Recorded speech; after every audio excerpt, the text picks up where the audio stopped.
Because I feel like it's the kind of game I wouldn't like, but at the end of the day, I still want to try it. Welcome, folks.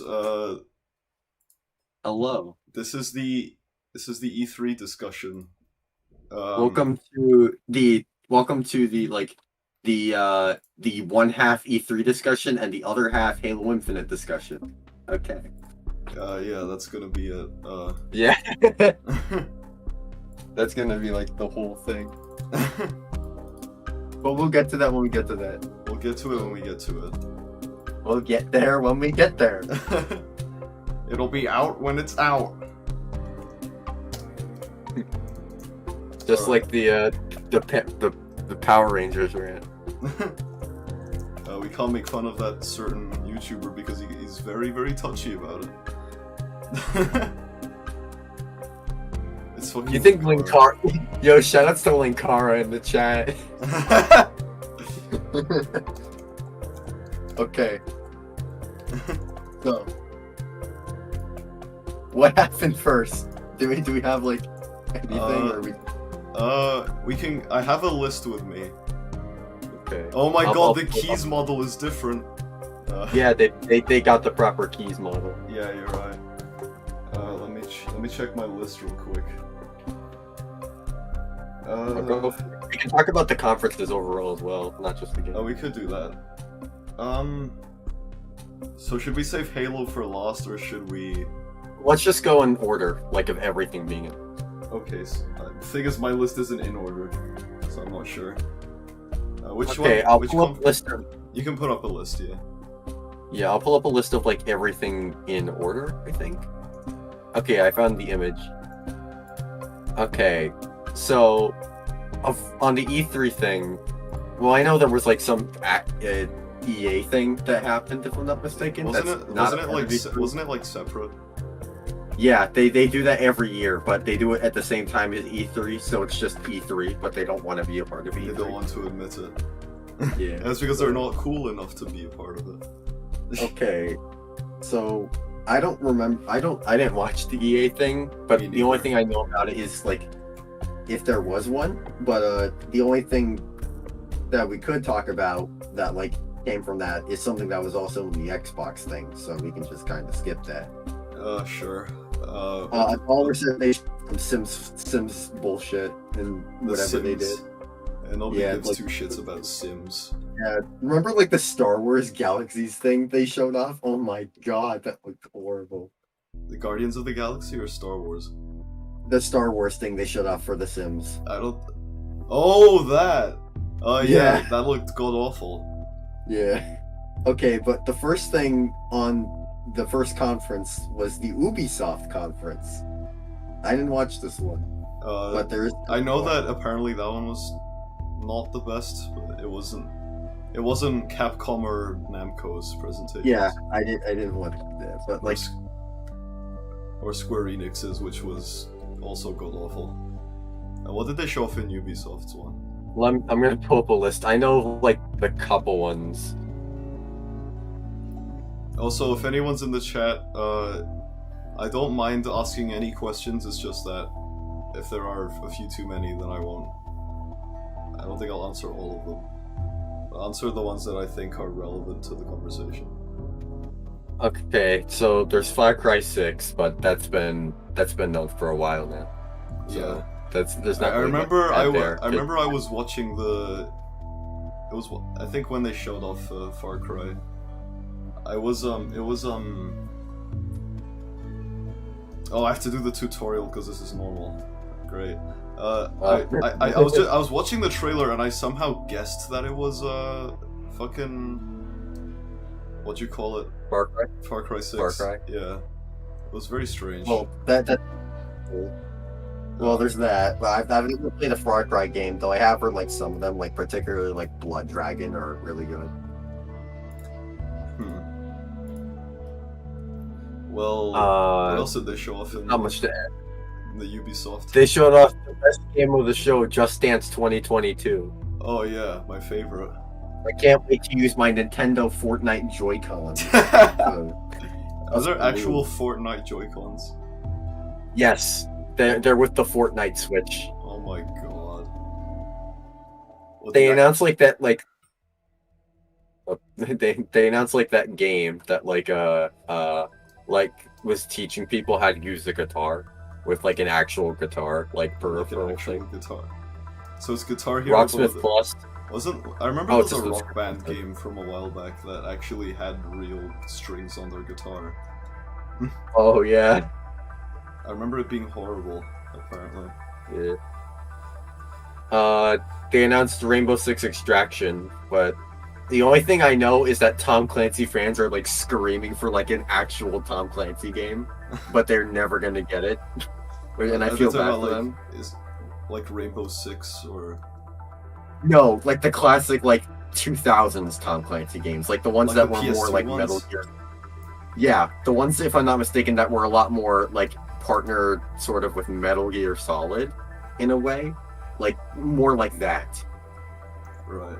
Because like there's like a whole like thing in like in like Metal Gear Survive, I think it is, where like Sam Fisher shows up and like he's like reminiscing about like he's the last one of that genre, like for real, because they mentioned that like Snake retired or some shit. He's like he's like he's like so it's only me, and then Ubisoft puts him in mobile games. Then I think Siege got announced like crossplay or something, but I don't. Got crossplay? I think a Siege. Oh right. Okay. These just sound like very insignificant games. That Well, there's still the two big ones that they announced. the big ones. Yeah, I'm gonna ignore the Assassin's Creed Valhalla DLC, but let's go with. Do you want to go positive or negative first? Negative, I guess. They announced the game based on the Avatar movie, the 2009 Oh, one. that! Avatar Frontiers of Pandora. That looks great. I have not seen the Avatar movie, but from what I know of the Avatar is that it's not very good. and it's Ubisoft making an open world game, so I don't have a huge amount of faith. It's gonna be a bunch of trailing missions and fetch quests, and it's gonna be like Cyberpunk. But this time you have a bow and arrow. Oh, that's so different. I didn't want. They added vertical. You see, no, not Mario. How did I mix these two up? Breath of the Wild 2 it is ripping off Avatar because it has verticality in its sky. Okay, but there's not really anything to say about that. And then the final one is, of course, Mario and Rabbids Sparks of Hope. Yeah, that one looks. Not gonna lie, the trailer for that game looks incredible. They animated it really well. Yeah, the animation is good, and the lighting effects. When Mario holds up the it looks dual better than plasma it looks better rifles. than live. Looks better than Sword and Shield. I think most games look better than Sword and Shield. Well, that's just true, but at the same time, I always meant to get around to Mario and Rabbids 1, but I never did. Me neither. I always see it on sale, and I'm like, oh, I probably will get it on sale. I see it like it's 15. It's like $15. I'm like, oh, I'll grab it. I want to play this, and I just don't. I don't know why I haven't. It looks really interesting. Yeah. But once again, it's a fucking RTS game, which I never really got into beforehand. Do you have any experience? Have you ever played a Halo Wars game? I have. I played both of them. They're both pretty good. But like that's from what I know of Mario and Rabbids. Yeah, they're very different. They're extremely different. Yeah, I know. I was just naming one from the top of my head. I don't really know many games of that genre. Yeah, it's more like XCOM. I've never played XCOM, but I know that Halo Wars is more of a game that's like army RTS. Yeah, it's more like Boom Beach. Warcraft, I think, if that's the better comparison, but I don't know much about Warcraft. The only knowledge of Warcraft I have is fucking South Park. Okay, so the next one, that's like Ubisoft, and neither of us watched it, so. Meh. The next one was the Gearbox showcase. Did Gearbox have a showcase?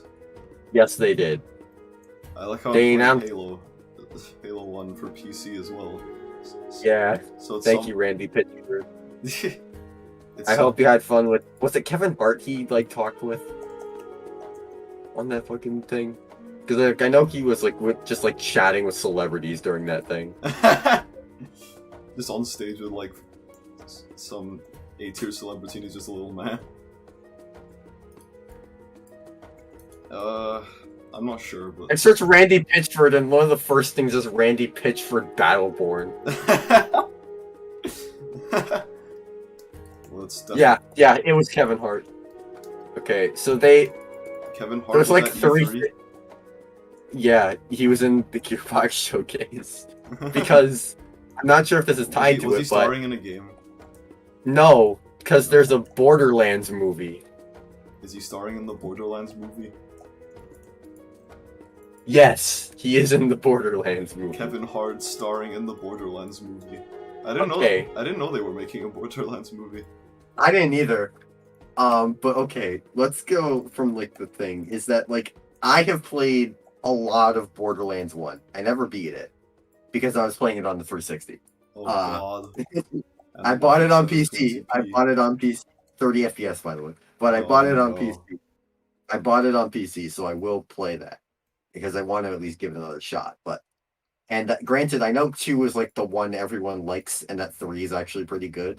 But I don't know how you make Borderlands a movie because the whole plot is that they're looking for like some kind of safe with good, like the Midas safe or whatever the hell. Like it's just some kind of safe. That's the plot of the game. That sounds like a great plot. Well, for the game, is the movie going to be based on the first game? I don't know. Apparently, they said the movie is about 2/3 completed, which is more than the half-life for Portal movie will ever be. Side note, a Portal movie is one of the worst ideas I've ever heard in my life. How can you make a movie of Portal? Yes, the game's developers literally described the game as very flat and stale without the plot and the atmosphere. How do you do that? That sounds not good. And it's J.J. Abrams too, so... Is it actually? Yeah. He's gonna put like a sunset in there somewhere. We don't know if it's still in production or not, though. It probably isn't. Okay, then they announced like a Borderlands spin-off. What kind of game is it? It's basically just a Borderlands game, but it's like technically a spin-off. It's like, I don't know, it's a pass for me then, thank you. It's in a fantasy setting rather than... Is it like a joke game? I don't think so.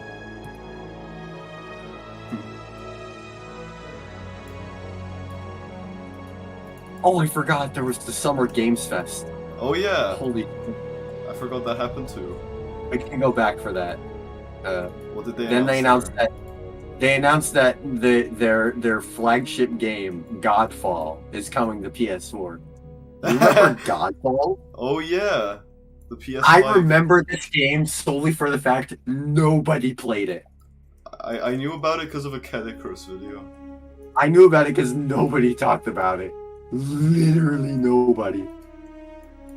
Nothing really. Was joke. No. I just remember that for that reason. You just remembered that purely out of impulse because you wanted to remember the game that. Yeah, it's like I remember Evolve. Does anybody else remember Evolve? Is that the fucking? The Left 4 Dead people made that, and it was a disaster because I think the game was. I heard it mentioned in like a Rabid Luigi video, but that was it. Yeah, shit. That was all they showed at Gearbox. Nice. Okay, so I'm gonna pull up the Summer Games Fest thing because I feel like there'd be more to talk about there. I feel like I missed out on a lot. Probably not in the end, to be honest. I think it's because there's much better stuff. Oh, I'm so glad that we remembered to go to Summer Games Fest because Elden Ring. Oh right, that was Summer Games Fest. Yeah, that was done there. I didn't know that. I thought Elden Ring. As you've never played a FromSoft game, right? I haven't. No. Yeah, you should play Souls 3. I know. It's a I know that fantastic Elden game. Ring is a Yeah. From Software game. Yeah. I So as someone who's played a bunch of the FromSoft games, this game looks great, and I'm very excited for it. and I'm glad you are, because I think I need to get to one of them. Dark Souls, The mu- especially. the music looks good. It'll be interesting to see how they like handle the combat in this game because it looks a lot different than a typical Souls thing. Done against Sekiro was, Oh but yeah, then again, but Sekiro was still very much about a lot of Sekiro's the only one one-on-ones. I'm familiar with because I watched my cousin play that a while back. Yeah, Sekiro, if I remember correctly, is still very much a lot more one-on-one, but this one looks a lot more like a lot is on the screen, particularly with enemies, and that's why you can like summon more stuff and like have like a horse and stuff. Hmm. But I'm glad this game is not lingering in the dead, and I'm sorry to literally any Game of Thrones fan, but I'd rather have this than the final book, than another Game of Thrones book. I know you're all disappointed, but this appeals to me. Hmm. Also, Hidetaka Miyazaki. I hope I said that right. Yeah, that man is a genius. So I'll follow him. On Twitter. Yeah. Well, I don't know if he has a Twitter. I follow the FromSoft Twitter, but yeah. Are the From Okay. Software Twitter is the From Software Twitter account very interactive? No, Do they post No. stuff about game development? no. No. Do they only I don't post think- trailers? Unless I'm like confusing like the FromSoft Twitter with the Dark Souls Twitter. But Does the Dark Souls Twitter post? it does. They do post, but they kind of ended the series, so there's not really much to talk about. Right. The next thing to talk about, which is something that already exists, but it's Back for Blood, which is the new Left 4 Dead, quote unquote. The new Left 4 Even Dead. though it's gonna be different. It's made by the people who made Left 4 Dead, and it seems like it's intended to fill the void of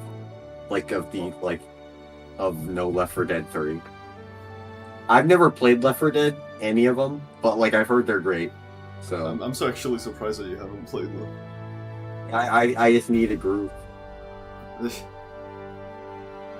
Unfortunately, I don't really play Valve games. The only Valve game I got into was TF2. Mm. I'd probably get into Portal if I checked it out because I have a lot of friends who It's like it. like $2. Both games are like $4 total on Steam. Right. I can Well, like check because it they're out. like $2 each. I know that you think Portal 1 is better than 2. Yeah. And also, Half-Life. I need to get into that. Well, yeah. I'm skimming through everything for this. Anything else in the Summer Games Fest? Death Stranding Director's Cut with Right. like the Metal Gear Solid box. I don't know why he did that. It's fucking Kojima. Yeah. He's upset. that's He's upset that he can't work on that MGS anymore. Yeah. And they're making Metal Gear Zombies, dude, right? Oh yeah, and there's a Metal Slug Tactics game, which visually looks like it's right in line with the originals. So, that's good for Metal Slug fans, I guess. Glad that they're getting something. I heard Metal Slug is a lot of fun. Don't think I didn't just look at your stream and see you turn to anniversary graphics. You fucking. I did. I wanted to look at the grass, and I thought that the grass looked a little better. Oh my god. We're just like Animal Crossing weeds everywhere. not in Anniversary. I mean in this version, Oh, okay. because it actually looks like grass and not mud. Okay. So now that we're done with everything we didn't watch, we can jump to the stuff that we probably did watch. Which is the next thing on the list. I know there was like a 2K thing or 224 Interactive, but like I don't. I don't care. I don't care. I don't care. Whatever it is you're talking about, I don't care. I don't care. Put Buzz back the way he was. Thank God. Lost. So the next thing, which means we're here sooner than expected, I guess, if that's how I want to think about it, is the Xbox Bethesda Game Showcase. Bethesda. Yeah. Oh shit. Well, I'm glad Bethesda didn't have another bad conference this year. Right. Yeah, so that's good. So I'm gonna pull up the list of announcements. They didn't have a crowd just praising every little thing that they did. Yeah. There's just the fat guy on stage like, yeah. Wait, can you hear my air conditioner? Because I just. No, I can't hear it. Okay, that's good. Yeah. Okay, I'm gonna pull up the announcements. I remember a lot of the stuff, but I want to be sure. Right. There was Psychonauts 2, which is something that I'm looking forward to. I tried Psychonauts 1 and I didn't get into it, but then again, that might be a game that would grow on me on a second attempt. Probably.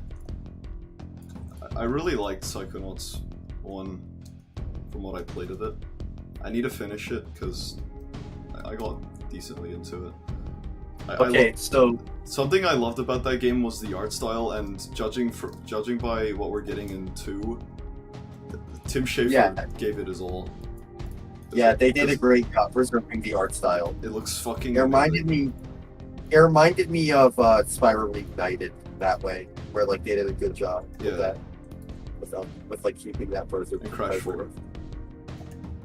Yeah, well, Crash 4 is kind of just the Spyro art style more than Crash art style. I think they just look just as good as each other. Yeah, Psychonauts 2 looks fun. I might try it out because it's on Game Pass, but who knows? Is the original Game Pass? Yeah, I think the original's on Game Pass because I think they ported it to PC as well for PC Game Pass. Yeah, they did port it to PC ages ago. Yeah, I think it is. Okay, but the first thing they showed was Starfield, and by showed, I mean they didn't show. What do you do in Starfield? They call it Skyrim in space and a Han Solo simulator. Nice. Is it fun? So, the fun of Skyrim, if I'm not mistaken, is just the exploration, and a lot of the time, just the wacky shit. The fun part about No Man's Sky is the exploration. Well, I don't think that's. I don't know enough about No Man's Sky to say anything, so. I probably shouldn't talk about No Man's Sky because I know that the game's improved now. Yeah, from my friend who does play it, he says the game's good, and he didn't play it back in 2016, so he doesn't really have a point of comparison. It was he did or didn't play it back in 2016? Didn't. Right. Didn't. Elite stuff. But they announced a release date for the game over a year out from release, despite the fact we saw the gameplay. Like not even like it's coming out holiday 2022. They straight up said November 11th, 2022. Great. And they also confirmed that it will be an Xbox exclusive. And by that I assume that they mean that it's also coming to PC, but that means it's not coming to PlayStation. You might want to check your mic quality because it sounds a bit rustly. Not rustly, I mean like the actual voice quality sounds a bit. Is it just because I moved away from it? Probably. Okay. It sounds a little better now. Okay. Yeah, that's good. Okay. Oh my god, I just realized the thing I'm using doesn't go in order. Because the next thing is Halo Infinite, but that's not the thing. They showed Halo Infinite pretty early in the show. I'll just pull up the trailer. Not the trailer, but like the whole thing. But that was in the middle of the show. Maybe, yeah.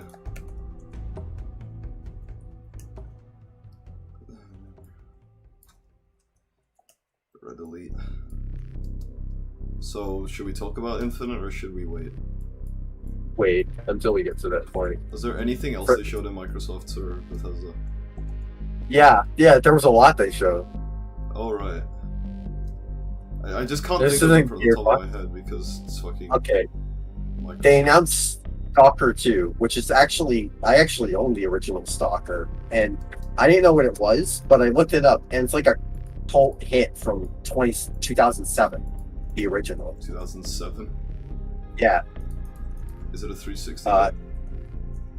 Yes, it is. It's a 360 PC game. So, Right.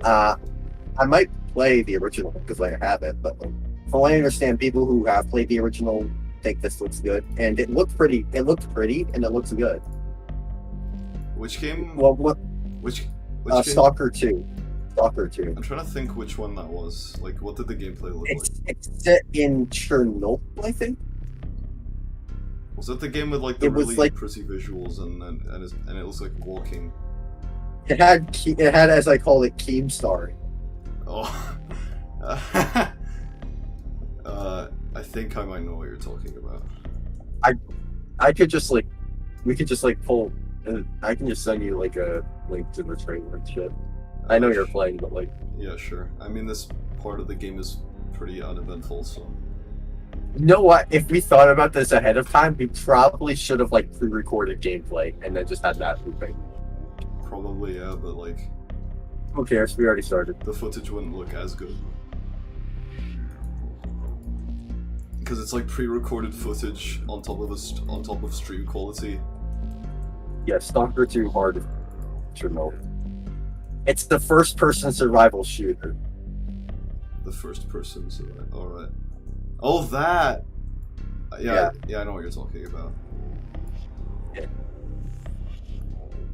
Who developed it? It's being developed by GSC Games. I think, if the trailer is right. Okay. Yes, it's the same. It's the same company behind the original. Is it the same team? Yeah. According to Wikipedia, the company disbanded temporarily in 2011, and then they reformed it in 2014. And apparently, Stalker 2 was in development, and then they canceled it, and now it's being brought back. That's neat. I'm glad to hear that from them. Yeah, that's nice. Cool.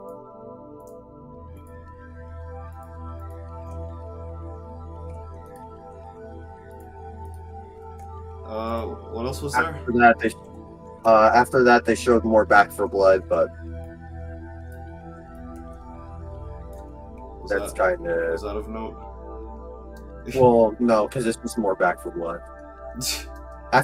After that, they announced a new game from Avalanche Studios where they showed literally nothing. A co-op open world game It's called definitely a co-op. Contraband. Contraband. I thought you said And Contra for a second. I was like, Yeah, everyone thought that, and then it wasn't. it It's wasn't just Contra. interesting. I'm with Scott the Waz on this one. You shouldn't do these kinds of trailers for games that aren't in pre-established franchises. Yeah. Because we don't know anything about the game. You expect us to be excited. Well, I've heard of Avalanche games, so I'm going to look up their track record.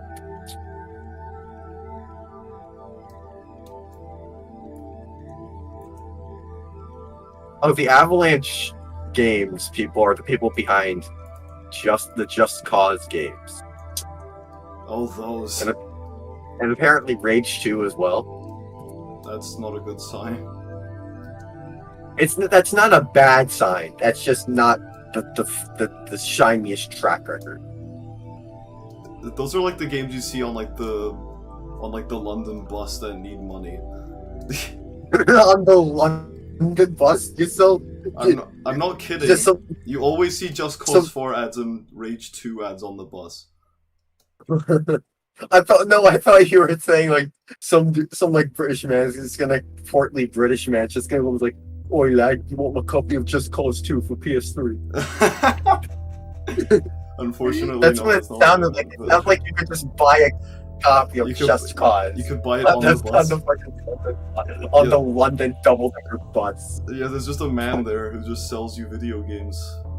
It's like the Resident Evil 4 like shove your got something you might like. They're just copies of Just Cause 4 for PS4. They also sell peanuts for no reason, just peanuts and games on the London bus. Okay. On the London bus. That would be amazing if they actually did that. Okay, so the next thing they announced is something that's actually released yesterday, if I'm not mistaken, or at least like 2 days ago, where it's the a pirate's life part of Sea of Thieves. Oh, Look, I was dying of laughter when I saw that. this looks charming, and it looks like they captured Jack's character. I don't know because I didn't play The only this. interpretation of Jack Sparrow. The thing of Sea of Thieves is that it A didn't really have a campaign thing, and B it's not really fun unless you play with the group. And I've never played Sea of Thieves with the group. I know that the actor for Jay Cartwright from The Inbetweeners plays Sea of Thieves, which I think is really funny. It's probably the same VA as Kingdom Hearts 3. Probably. Yeah, yeah. I wonder what happened to the guy who voiced him in Kingdom Hearts 2. They probably just didn't call him back. Oh yeah, I wonder what other voice work he did.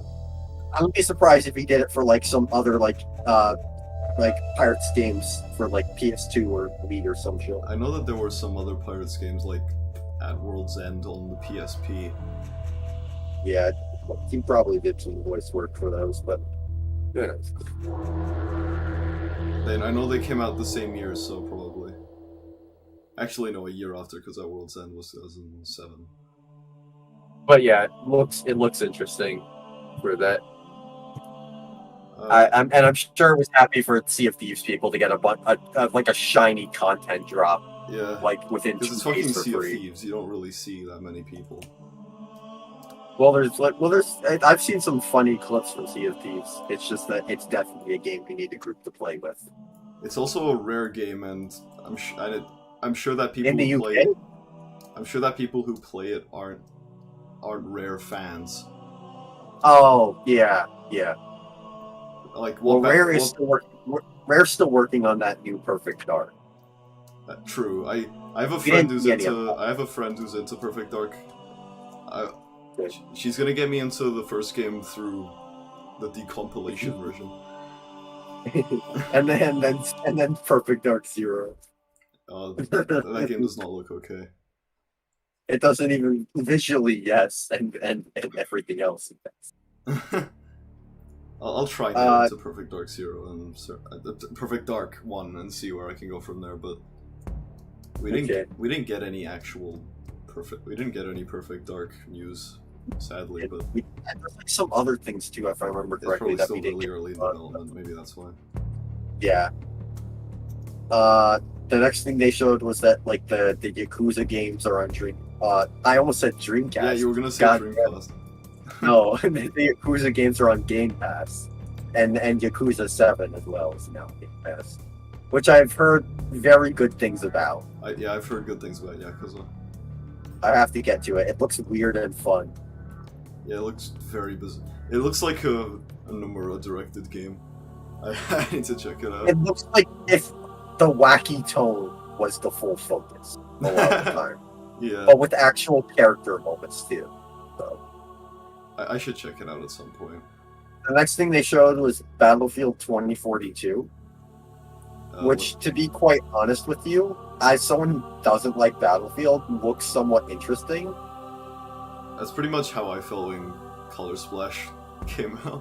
What was like? I don't think I won't buy this, but at the end of the day, if like it's included with like the EA thing, if people say that it's good, yeah, if people enjoy it and it's like with like EA part of Game Pass, like EA Play part of that, then I might end up trying it like once, but it's still a Battlefield game at the end of the day, but it looks like a decent one. So that's good to hear. Is there anything else?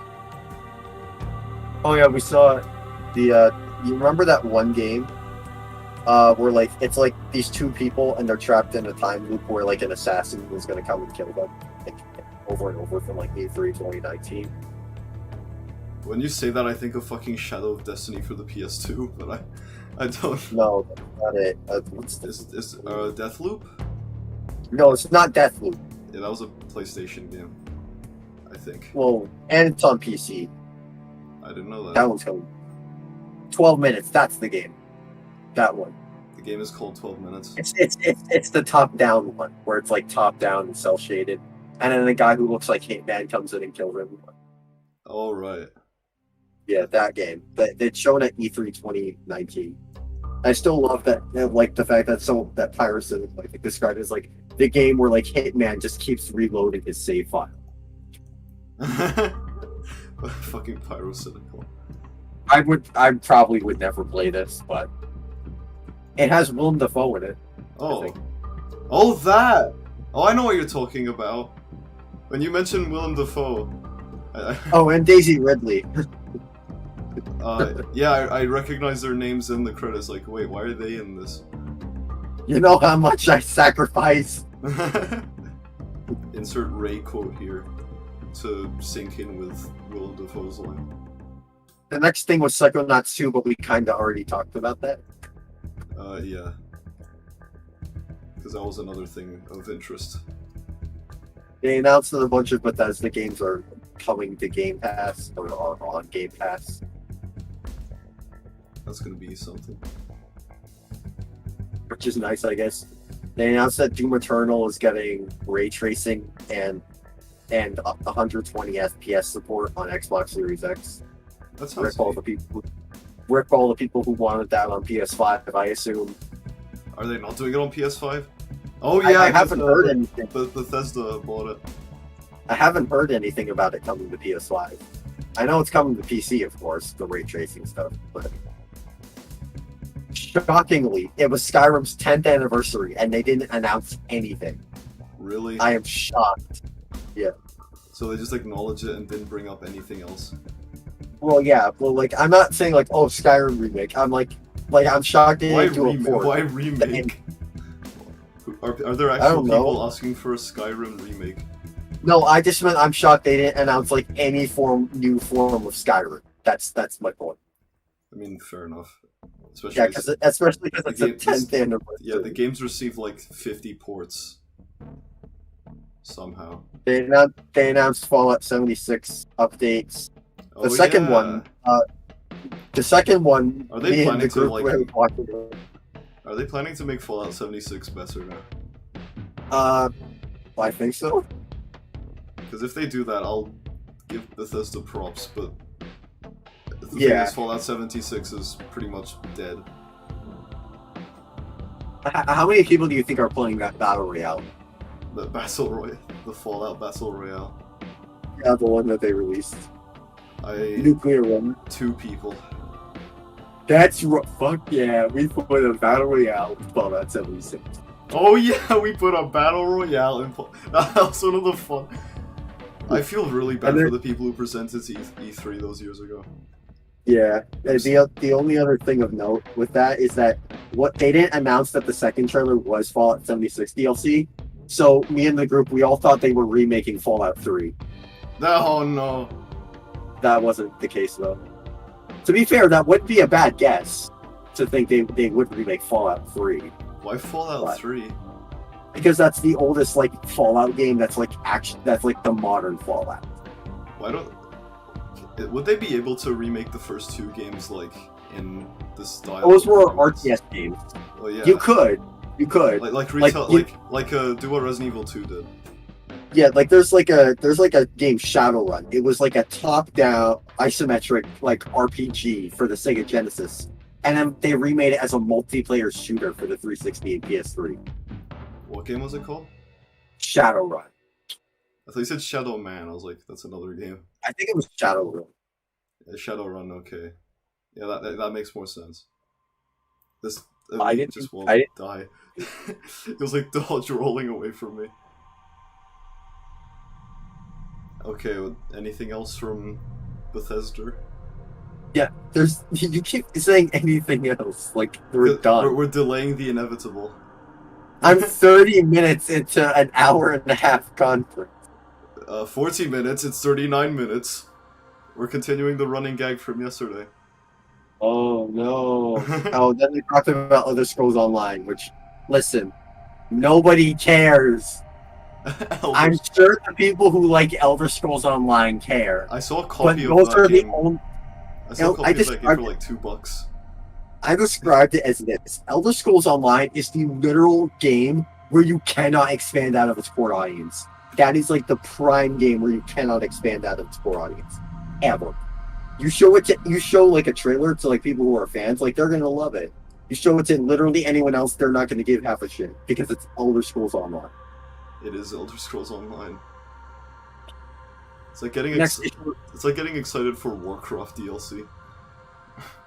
And well, that's actually more understandable because it's Warcraft. Because everybody plays Warcraft, not Elder Scrolls Online. Yeah, because Warcraft is Warcraft. At the end of it. Yeah, but there's also Dota 2, which apparently compromises a lot of Twitch. Yeah, well, Dota 2 is like huge.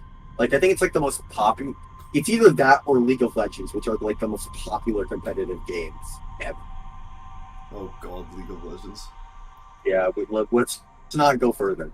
The next thing they showed off was a game that actually somewhat is already known. It's Party It, which is like a party game. Like, do you know what Gang Beasts is? Yeah. It's kind of like that, but it's a lot more. It seems like a lot more physics based, and you have weapons this time. That sounds fun. The interesting thing about this game is, you know how like Steam does like that summer thing where like you can get demos of indie games that aren't released yet for people to try out. This was one of those last year, and I saw a lot of people having fun with it. So it's basically a good game. They're just releasing it.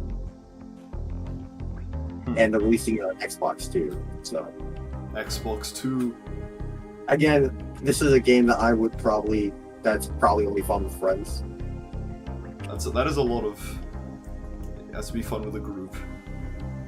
Well, yeah, but that's like not a Microsoft game, but that's just the thing. It's like if you played Mario Party alone.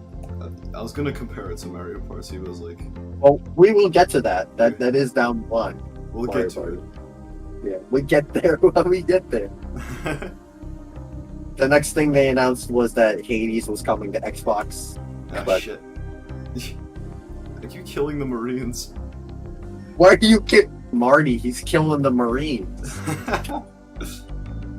I hope that line is in. I hope the Marines can say that in Infinite. I hope to God. That would be Marines. That would be hilarious. Yeah. I've seen a lot of people want Marty is killing the Marines to be a line of him. But like one of the Marines can say, but like who knows? The next thing to show up was this game Somerville, which, if I'm not mistaken, is made by someone who made Inside. One of the people who made like Inside and Limbo, like one of the creators. Are you talking about the game where it's just like walking? There's like a shot in this trailer that just literally made me think like, oh, that's Requiem from Halo 4 because it's got like floating pillars and everything. Jesus. Like, I'll screen cap this and send you it because I have this screenshot right now. Looks like Requiem. Yeah, just put this screenshot on stream once I send it to you. You sent me Stalker 2 footage as well. Oh yeah, this was at the beginning of the Microsoft thing. I wasn't at home at the time, so I had to like... Yeah. It took me a bit. Put this screenshot on your stream and tell me that's not Requiem from Halo 4, minus the bench. Oh my god. Like, tell me that's not that. Because that's all I think I thought of when I saw that. Tell us now, does that look like Requiem from Halo 4? Post-studio audience. Everyone in the chat. Everyone, all 0 of you. It says we have 1 viewer, but I find that hard to believe. It's Titanic. Titanic. Oh, it's melodic. It's melodic. What's he saying? Oh, there's 3 now. He just says video games. He did say that. Yeah, melodic. Melodic loves video games, particularly Super Paper Mario. Melodic is a massive fan. A massive fan of these nuts. Oh god. We're not making these nuts jokes in 2021. No, I think we are. I think we are. How dare you? Okay, bro. Okay, but I've never played Inside or Limbo, and they don't really look like my thing. But yeah. Good Okay, on the and people who are excited okay. Okay, so speaking of Halo, it's your birthday today. Can ice cream is on its way. Hey, Michael. Hey, Michael, your boy is here. Welcome to the deep dive, where Halo Infinite. Okay, so I was watching. they opened with Bonnie Ross, the president of 343, who has been since Halo 4, I think. Really? Yeah, like even during Halo 4. That's interesting. And followed by the man himself, Joseph Staten. And man, someone described him as the ultimate short king, and I fully agree. I love this man. Evidently. Yes, Joe Staten was like the guy mainly responsible for the stories of 1, 2, 3, and ODST. He was like the main guy. Those are like the Chad stories. If I'm not mistaken, his role was like director of story writer and director of cinematics. So he's also partly responsible for the way those games looked and felt, like cinematic wise. I don't. Well, he's probably my favorite human being on the planet now, since these are some of my favorite games ever made. Yeah, and he's also he's one of the most pivotal people when it comes to like the Bungie Vidocs and the documentaries film behind the scenes of those games.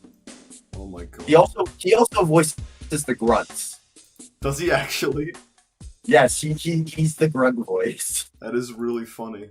He was the grunt voice until I think Reach and 4, and then that's why they sound different in Reach. Yeah, and I think he came back for 5. I'm not mistaken. Yeah, I think that was his only role in 5 though, was to be the grunt. Okay, that's funny. A lot of people say like he got taken from Bungie, but he was actually with Microsoft, I think, since 2014. But this is the first time he's returned to a Halo project. Well, I'm glad to see him back. I'm glad this man returned. This man return. Who was the last Halo director? Creative director? I don't know. I honestly couldn't tell you. And he's not the director of this game, but I think he is a creative director. Yes, he's a creative director.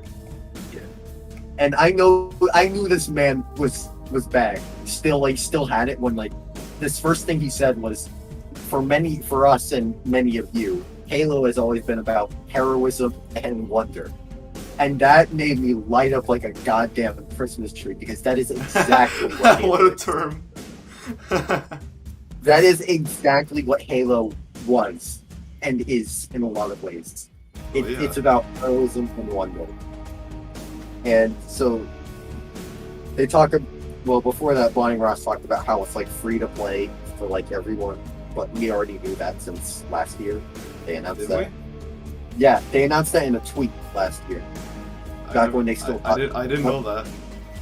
That was back when they still thought the game was going to come out last year. Really? Yes, that was before that. And then they transitioned into the sweeping landscape of Zeta Halo, the new and improved Zeta Halo, following last year's thing. I'm impressed. I'm still holding out until the final product. Yeah. Because of course I am. It needs to be seen how the fucking open world Halo game will play. That and how it will look at the end of the day. Oh yeah. To me, judging by how big it's gonna be, I don't know how to feel about it, honestly, because it could be great. It could be fun. It could be a lot of fun. It reminds me more of the Destiny, where you just have a world and you can just explore and just do shit. Where, that's probably how it's gonna work. Yeah, because that's where I wrote to, because I especially see something in the top left corner where it's just a floating structure, and that just makes me think of Destiny. Right. Which, yeah, it reminds me of that. When I could go into the little minute details, like how in Halo, the classic Halo, the Covenant are very meticulous and careful, where they treat the ring very sacredly, and they don't want to interfere with the thing, and then the Banished just don't give a damn they're just taking whatever they can get, and they don't care because to them the ring is just a resource. That's what the ring is to them. It's like it's a nice contrast from the Paladin. The banish structure that lights up. Like I don't know, did you ever look at any of the Halo Waypoint posts where like they did like the campaign updates and shit? I have seen a few of them, yeah. Yeah. I think I heard from that the creative team wanted to make it feel like Halo 1 in terms of like finding this fucking ring. They described Halo Infinite, and this applies to the multiplayer as well, as like a celebration, but also an evolution. Yeah. Like you can still see like hints, shadows of Halo 5 and even 4 here, but like you can still. I mean, if this is like a different way of making Halo, it's not ignoring what Halo 4 and 5 brought to the table. Oh yeah. But it's I'm glad that they're not like doing some alternate timeline garbage. Yeah. Everyone kind of a lot of people made this point out and made this point, and I kind of agree with it, and I didn't think about this until some of it, is that this is the first real sequel to Halo 3. Because every other Halo game was a sequel to Halo Reach in some capacity. I guess that makes sense. Yeah, because they were all focused on like mobility, adding all this other shit while taking away from the core of the sandbox Halo was. Culminating in 5, of course. But then there's that, and then like I love this detail that I saw is that when they cut to like when they pan up and you see like the banished camp, like in the fire you literally see Marine uniforms, and then like a little further down you just see like Marines like just tied up, like literally like on pikes if I'm not mistaken, like not like shoved through them but like just tied to them. That's interesting. Like how the banished, like, because like the whole thing with the brutes, and like you know this from Halo 3, is that they love to play with their prey. Yeah. They love to. Like that's the whole moment in Crow's Nest where they're literally just like holding like Marines just like and then up, you just come in with the gravity hammer. Yeah, and then you kill the Marine too because you use the gravity hammer. Oh yeah. It's worth it. And then there's like, some sacrifices need to be made. The music pops off too. The music is great. I love the music. It's so good. Yeah. And then you can't have a Halo game without good music. Yeah. Well, that's Halo 5, but that's not Halo 5 have no good music. Yeah, no, it doesn't. It doesn't. That is a shame. And then there's this animation. This is such a minor thing, but like when they showed the Pelican animation looks so smooth. I love it. Pelican as well. Yeah. And then they cut to the next part, which I guess is the part. You know where Halo doesn't take place? Earth. Earth. We're in space. That's why it looks like the northwest of the United States. Well, I mean, look at that. We see the Halo ring. It goes upwards. Yeah. Look at anniversary. Poop. Well, he's not wrong. Yeah. And then they go to the second part of the trailer, which pretty much everyone it's like everyone was delighted. It takes place probably most likely. Oh, the Cortana bit. Yeah, where it takes place directly after the E3 2019 trailer. The mission always changes. The mission changes. They always. No, I'm talking about when he's going through space, not that part. So it's like the bit slightly before. Yes. Yeah, there's a. I mean, it's still the same. It's like still the same like shot. Like yeah, because it starts. It pretty much starts directly from them. That's what. The Master Chief's model looks incredible. Yes, the textures look great, and my God, the music is perfect. The music is perfect. I've heard from some people that it's a slight remix of a track that played at the end of Halo 2 called Respite, and I listened to that. I don't hear it personally, but I wouldn't be surprised if it was. But either way, it's perfect. Oh shit. Everyone points out this, and I can't stress enough how much it seems like they've nailed the Master Chief's character. Like the line that sticks to me so much as you've nailed Chief here. he's like, you have one bullet, an entire army. What are you gonna do? What can you possibly do? And he just and Master Chief just gives the most Master Chief response possible. I told you, it's enough. Oh my god. And he proceeds to make that one bullet like so useful to blow a hole, get another magazine. And You I love how you Halo there's- fans. it's like the whole. I love the everyone points this out, but like the body language way where like when Chief like encounters a dead Marine, like he's very respectful with the remains of the corpse. Whereas when he encounters like a dead jackal, he literally just punts it like an American football. Like, he just eats that body Chief across on the football team. Yeah, like there's the moment where like he's reaching to grab the AR. He sees the Marine and he hesitates for a moment. It's like to make sure he doesn't disturb the resting Marine. The rusting Marine. Yeah, well he's dead. And then the music swells and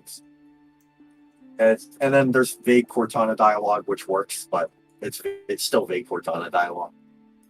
And then he grapples into a bandit ship, and everyone thought there was going to be gameplay, and then there wasn't. But, you know, I mean, that's I'll take that. for what we do get of gameplay. Yeah, It's enough. it's probably just a cutscene transition into gameplay in the final product. Yeah, it seems like something. That's something modern games do a lot now. They want it to be. They want it to be a very engaging experience. Yeah, well, and now we have I'm not going to say modern Cortana because it's a different character technically. Yeah, she's very different character-wise. Well, you didn't play Halo 5, so yeah, this probably doesn't mean as much to you. No, And I don't have a problem saying it because it seems like so much of Halo 5 is not relevant to this game. Besides, like, the ending. Because the ending is the only important part. And I don't really care, so I'm just going to tell you. I've seen how Cortana acts in Halo 5. The plot, I'll just tell you the plot of Halo 5 straight up. Because you don't have to play it, and you don't have the means of playing it. So I'll just tell you. Yeah, it's still exclusive to Xbox, which is very strange. Yeah. Well, the plot is basically, Fireteam Osiris kill like the final, like the Storm Covenant. I know it's not what they're called, but that's basically what they are, which is just the Covenant Remnant, like the largest Covenant Remnant faction. They kill their leader. Then Master Chief, like, he's on a mission to like slow them down, and then Cortana visits him in like a sort of hallucination thing that's actually real, but I don't know how because it's not. I'm not gonna go there. And then he goes like, he's like, I'm gonna go requesting permission to Infinity to proceed a possible lead on a location for Cortana. Because remember, at this point, Cortana's dead. Still, they don't know that. And then and then Leslie's like, nah, Osiris is gonna handle this. You're not equipped to handle this, basically. And then he doesn't say like you're not equipped to handle this, but that's the reason why. And then like she's like, negative. I don't like negative Infinity. I don't like it.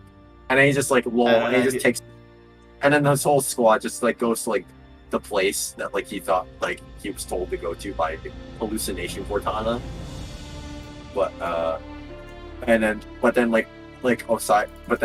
Osiris gets there and Cortana wants to see Chief, so she's kind of like telling him to like come here so she can get there.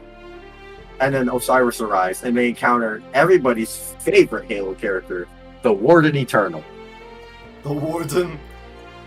The Warden Eternal. I know that there's the only knowledge I have of the Warden is a joke video, and it's literally the just Warden. the law. The Warden's whole character is basically, I must protect Cortana. I am a simp. Okay.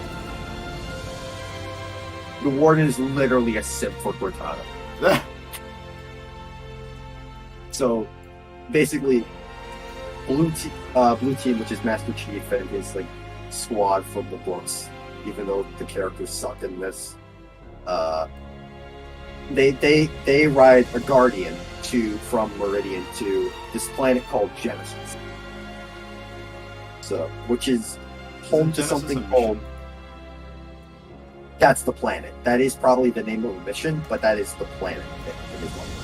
Genesis is home to like the hub of what is called the Forerunner domain, which is essentially the Forerunner internet. That is basically what the domain is. It's basically it's basically what connects like the Forerunner network. That's what it is. And I can't say shit because we didn't play Halo 4. All right. Well, this is explained in the second mission of Halo 4, so I'm not treading ground when I say this. So, is that basically what AIs in the Halo universe, specifically the UNSC ones, they kind of have like a shelf life where once they reach a certain point, they literally don't have the like capacity to be themselves, and they start dividing and dividing and dividing until there's nothing left. Cortana underwent that in Halo 4 because she had been in service for too long, and she spent half of that time stranded in space after Halo 3. But then, after the events of Halo 4, she comes in contact on Genesis with the domain, and that somehow prevents her from collapsing. And that kind of...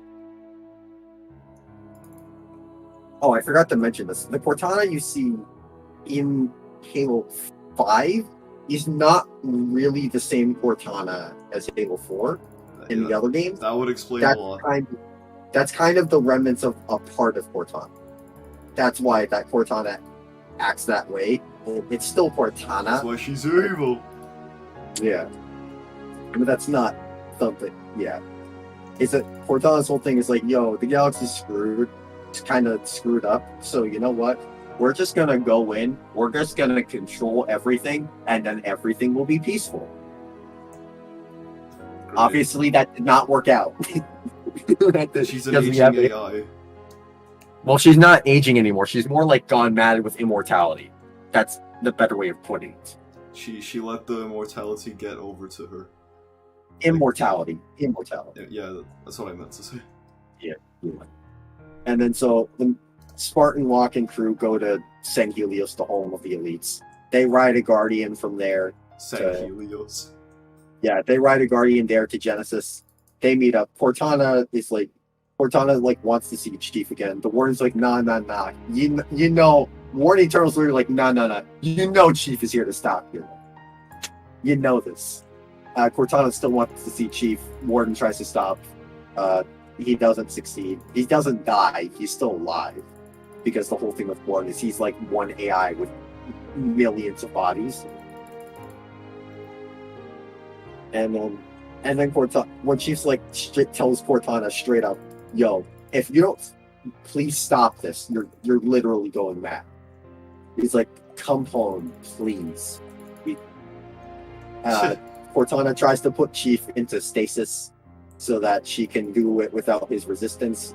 Then Locke and the boys, they show up and they free Chief, but Cortana still activates the Guardians, which are essentially giant EMPs. That's what they are, basically. Right. And she sends them throughout the galaxy and just like says like, yo, all of y'all have to surrender to me or we're gonna do shit. Oh boy. Yeah, and then there's like the other thing too, where like Cortana like convinced a bunch of other AIs to join her side because she has immortality. Like she could just give them immortality. So can she give them immortality? Well, and it's like the Forerunner network. It's not tied specifically to Cortana. Yeah.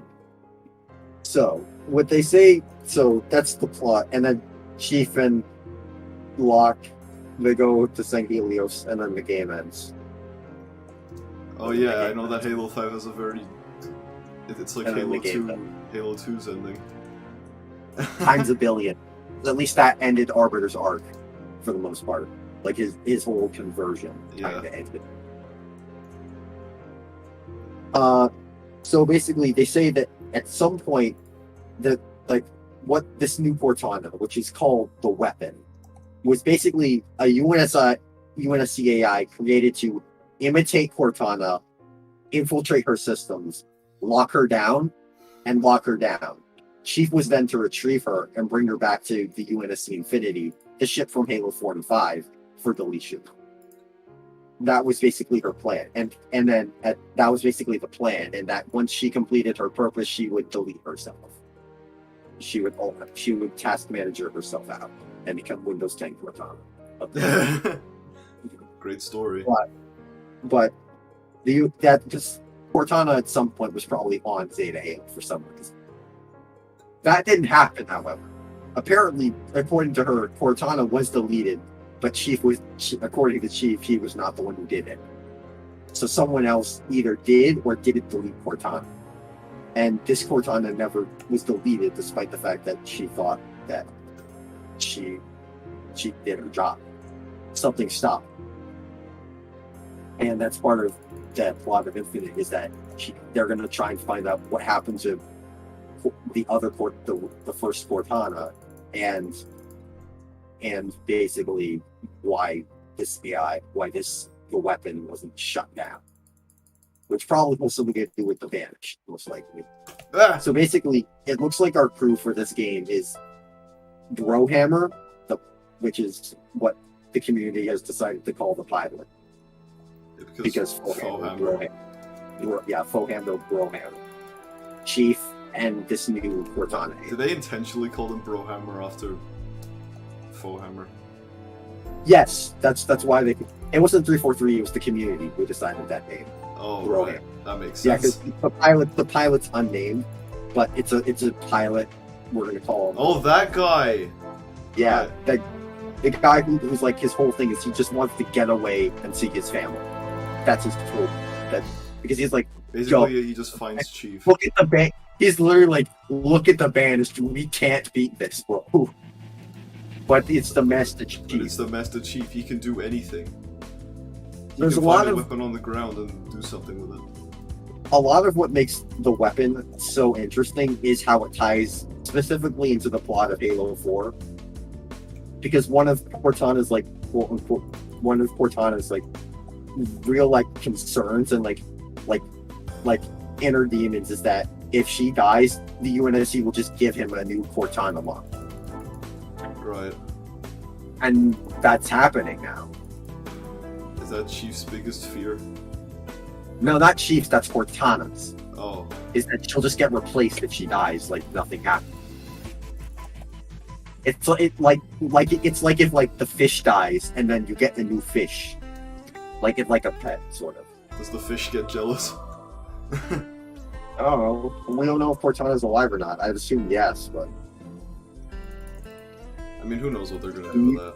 the music is great. The thing is great. Someone pointed this out, but like Late Night Gaming pointed this out, but like the Master Chief is like very like he can't really focus on her while she's talking initially. Like he has his back turned to her constantly. It's actually but eventually he turns around and opens a bit. You know, that's really, since Chief is more open in Halo 4. Well, the whole plot of Halo 4, the whole crux of Halo 4 is Chief kind of ending up having to open up. Because he's literally like lost everyone close to his life. And aside from his EU gang, but who cares? Chief kind of lost his home, one of his bros. He lost Johnson, and then he lost Cortana, and then he had the Watcher. And this is something that's established in the Halo review, which is the book Shadows of Reach, which I didn't read, but I listened to the audio excerpt that Steve Downes wrote. And one of the things the voice of the Chief. Yes, Steve Downes. This is Steve Downes, voice of Master Does he Chief. read it in the voice? Does he read it in the voice? Yes, he does. He reads it in the Master Chief voice. Great. Yeah, it's like a 8-minute excerpt, I think. And one of the things they establish is that Chief is kind of like constantly caught between himself over whether he made a right decision in Halo 4 to not delete Cortana. Because on one hand, he needed Cortana to stop the Diet Act, and the Diet Act was going to do untold harm. But on the other hand, because he did that, Cortana just kind of went rampant throughout the galaxy. The Diet Act So had to be stopped. he's in between himself over whether he made the right decision or not. He can't pick. He's back and forth, back and forth. Yeah. And that's a really interesting idea. The music is doing a great job, and also Steve Downes has been playing this character for 20 years, and his voice hasn't wavered a bit. I mean, it sounds a bit different in Halo 1, but not too. Well, that's but, because he's like, that was his first time playing the character. But yeah, but he still pulls off the voice really well now. It's still really well done. Like you could like Halo. I mean, Jen Chief Taylor's Edition. been voicing fucking Cortana for. Yeah, well, that is that Steve Downes is getting a lot older. But let me Google how old Steve Downes is. I mean, actors. Mark Hamill. Yeah, but like, Mark Hamill's been doing a lot more like normal, it's just like regular voice work now, and I really admire that. yeah, well, he's been doing that forever. But yeah. Steve Downes is 70 years old. Are you kidding me? I'm not kidding. He was 50 at the time of Halo 1. That's and older he is than 70 now. that is older than fucking Johnny Gioli. So props to him for still being able to do the character. Yeah, that's great. Because that's a lot. That's pretty impressive. And the music looks great. People point out that this kind of cutscene, which is in-game, looks like very similar, or like on the same level as like the Halo 2 anniversary cutscenes. And that's great to see. The dialogue is on point and everything. Like, Except they're gonna be like in-engine cutscenes instead of like. yes. And you know me, I miss my cinematic bars, but I'm not gonna complain. I mean, the cinematic I'll bars were take in the pre-rendered cutscenes anyway. Yeah, well, yeah, but Maybe not in Infinite. yeah, but you know what? I can live with it. I can live with it. If I can take Kingdom Hearts 2 without cinematic bars, I can take it. Kingdom Hearts 2 Look. without cinematic bars. Halo 1 just looks But weird this- without cinematic bars. Yeah. Then the game looks great. The campaign looks great. I'm really excited to see what it is, because they've done a really good job at showing a lot, but also nothing for Yeah. the most part. They showed I know just some- enough to like make it intriguing, because I really Yeah. want to know what they fucking do. Yeah, the only thing I would like to see is I would like to see other biomes, because if it's I don't. Yeah, one of the fears I have- it's more than likely gonna have other biomes if every other Yeah. Halo ring has like a snowy area. Yeah, but yeah. And like the other thing is like, well, then again, there is the day-night cycle in this game. So Oh, is there? I yeah, didn't know that. there's a day-night cycle that was announced a while back. I didn't know that actually. That's actually pretty interesting. And then Papa Joe comes out for another round, and he Papa said, Joe. and they start showing multiplayer. Oh man. Well, he says that the Xbox Series X version is going to be able to run it up to 120 FPS. Thank you. Yes. I'm very glad that they're. Wait, dude, most TVs have 120 hertz. Every TV, for the most part, is 60 hertz. So I mean, they're intending it to also be designed for Yes. computer Yes. monitors. Yes, for like 120 hertz TVs. Oh my god. So you probably could do like 4K 60 or like 1440 120, which is what I'd assume. That was probably what they'd run it at. Oh, you know what? I'll bundle this into, because the day after they had like a multiplayer showcase where like they showed off a bit more of the multiplayer. So I'll just discuss that here as well, because I don't care and I like Halo, and it took place the day of E3, so I'll count it. Was it the same day? No, it was the day after. They did like a bit more of a Vidoc. Oh right. But we'll go through the trailer first. Yeah, the trailer looked incredible. First off, Enough said. the armor. My God. The armor, dude. Yeah. That's fucking It's just- samurai fat brute armor. Everyone agrees that not everyone, but like almost everyone like is pointing out like this is such an unbelievable step up from Halo 5. It's unbelievable. Halo Like, 5 it's was like really- very plastic to now looking like actual metal. Yeah. And there's like the whole weird wonky designs. Like there's the clip act menus where it's like, I can't believe they made Squidward's house a helmet. Yeah, I love that. Yeah, it's the Gen 2 armor versus the Gen 3 armor. So to explain this bit, the Halo 1 through Reach style is Gen 1, the Halo 4 and 5 is Gen 2, and the style is dubbed Gen 3. Right. I would have thought So, that like- Reach would have been included in like Gen 2. No, because Halo 4 and Reach armors look so different. True.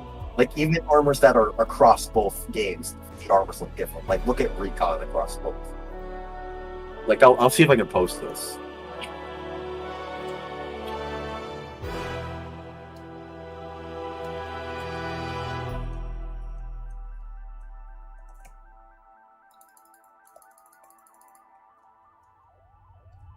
The missions change. They always do.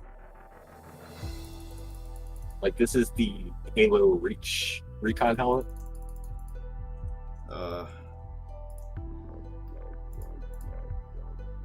Right. I'll show it off to our stream, folks. And this is roughly the Halo 4 Recon helmet. If the image will load. Except make it look a bit more rough. It looks a bit cleaner too. Well, that's not a. Oh wait, that's not a Halo 4 one. Yeah, that looks a bit. My bad. That looks a bit too clean. That's not Halo 4. Whoa. Yeah, that's not Halo 4. That's Installation 01. My bad. That's a fan project. This is more the Halo 4 Recon. Sorry, Big. This is Halo 4 Recon. What the fuck is that? That fucking chin, though. He has like a mouse. I'll show you He has like a mouse scroll on his chin. I'll give you like full models for both too, like full smart models. Like this is. What the? This looks stupid.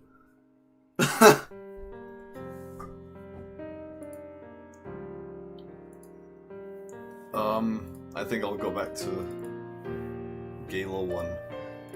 Yeah. Sorry So that's like- if you wanted to see more recon armor. Yeah, the Recon. The armors look great. Yeah, they look amazing. The gameplay looks snappy. It looks snappy. Did you and see responsive. Did you see that snappy rocket launcher kill when the beat dropped? Yeah, we'll get there. So the first thing they show off is like one of the pieces of equipment, which is like people say like, oh, it's the Promethean vision from Halo 4. It's not. It's the threat pulse from Titanfall 2. It's all full circle. Okay. It's come full circle. Yeah. So it basically is like it does. If you throw it against the wall, it's an area where you'll be able to see enemies and friends alike through any wall. That's what a threat sensor is. Like you can see. The Promethean vision was like, oh, you can everywhere on your screen, you have a threat pulse. Like anywhere you looked. Right. We got that. Then we got the cool move where the dude grapples the ceiling, no scopes, into a back smack. I am disappointed this person did not go for the animation, but you know what? It's the flow of the trailer. So, you know what? I'll take it. They had. And then They he had to grabs do it on rhythm. and then he grabs what appears to be a Forerunner weapon, which has the ability to toggle its shots like horizontally or vertically. I thought that Forerunner weapons weren't in the trailers. Well, this is probably a Forerunner weapon. They haven't said whether or It's not. just not confirmed. But it looks way too shiny, and everything in the design makes it look like it would be a Forerunner weapon. Okay. And it dissolves people like the Halo 4 and 5 Forerunner weapons. So it's probably a Forerunner weapon because it doesn't look UNSC or banished. Shit. And it has the ability to toggle its shots to shoot vertically or horizontally. Mostly. Right. And it's apparently like Isaac Clarke's gun from Dead Space, where you could have the ability to shoot horizontally or vertically. Oh right, that's a thing in Dead Space.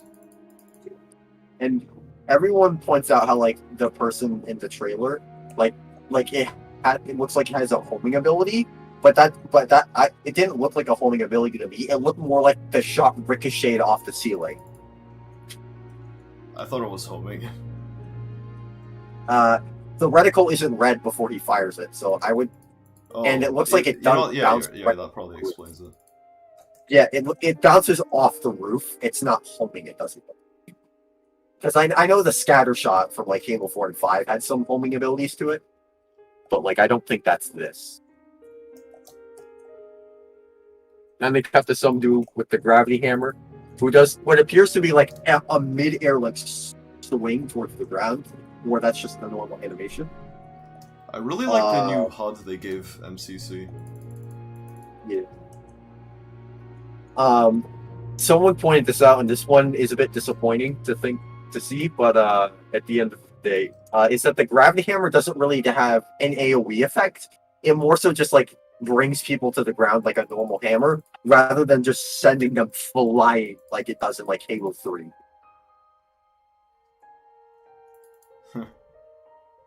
It would be great if it worked the same as Halo 3. But... They could always patch that though.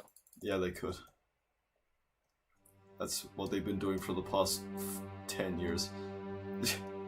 Yeah. Well, they did. They did that. The first Halo game they did that with, I think, was Halo 5. I think that was the first one where they like patched weapons.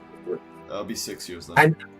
I'm pretty sure, if I'm not mistaken. Counting MCC as well, because MCC is still being patched today.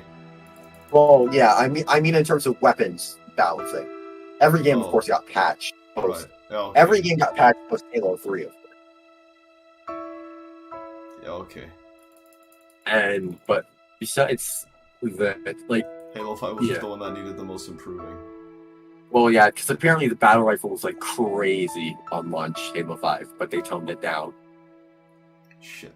And then we see the repulsor, a new piece of equipment, where he reflects a plasma pistol shot back at the dude and reverse the nuke combos him. Oh yeah, I saw that.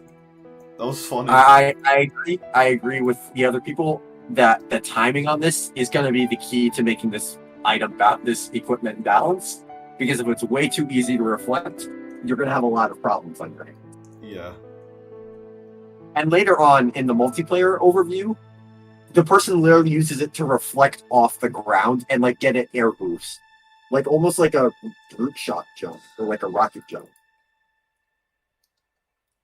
I mean, we have to see it being played out to see if it would. Yeah. A lot of the stuff in this is stuff that we need to have our hands on to experience. Like, to bring this up, you know how Halo is Are they always doing Halo Insider? Yes, they announced they are. They said they are. There are apparently plans to do betas this summer. Right. Oh yeah, you're right. They did say this summer. Yeah. So I don't know if you know about this part, but you know how Halo is red versus blue? Yes. That's not the case in this game. If you make your armor color green, it is going to be green in every game you play. Because now they're adopting an Overwatch style outline system. So where enemies will be outlined in red, and like your allies will be allied will be lined with blue outline. So you know what, that's interesting. A lot of people, including myself, are worried about how this could impact the flow. But at the end of the day, people will bring up the idea that like they could always introduce a toggle to toggle back red versus blue. But then again, yeah. But yeah, I mean, that still sounds cool. At the end of the day, it's ultimately a matter of how this acts in gameplay as to whether or not it works or not. Because we won't know until we have our hands on it. Yeah. We won't know. We won't know until it's in our hands. We'll never know until you try it. The only people who don't like Danganronpa are the people who've never played. Oh my god. Jesus. No, never. Never bring up Danganronpa on this podcast. This is the most podcasty we got. Yeah. Apparently Melodic was watching Rent a Girlfriend clips on YouTube, by the way. I know, I'm aware. which I find really Yeah, funny. like the dude reflects it. And then he headshots. And this is something, there's two things to note here.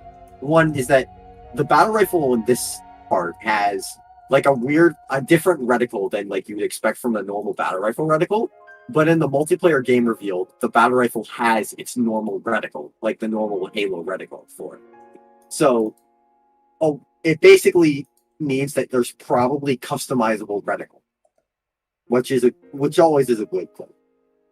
Yeah.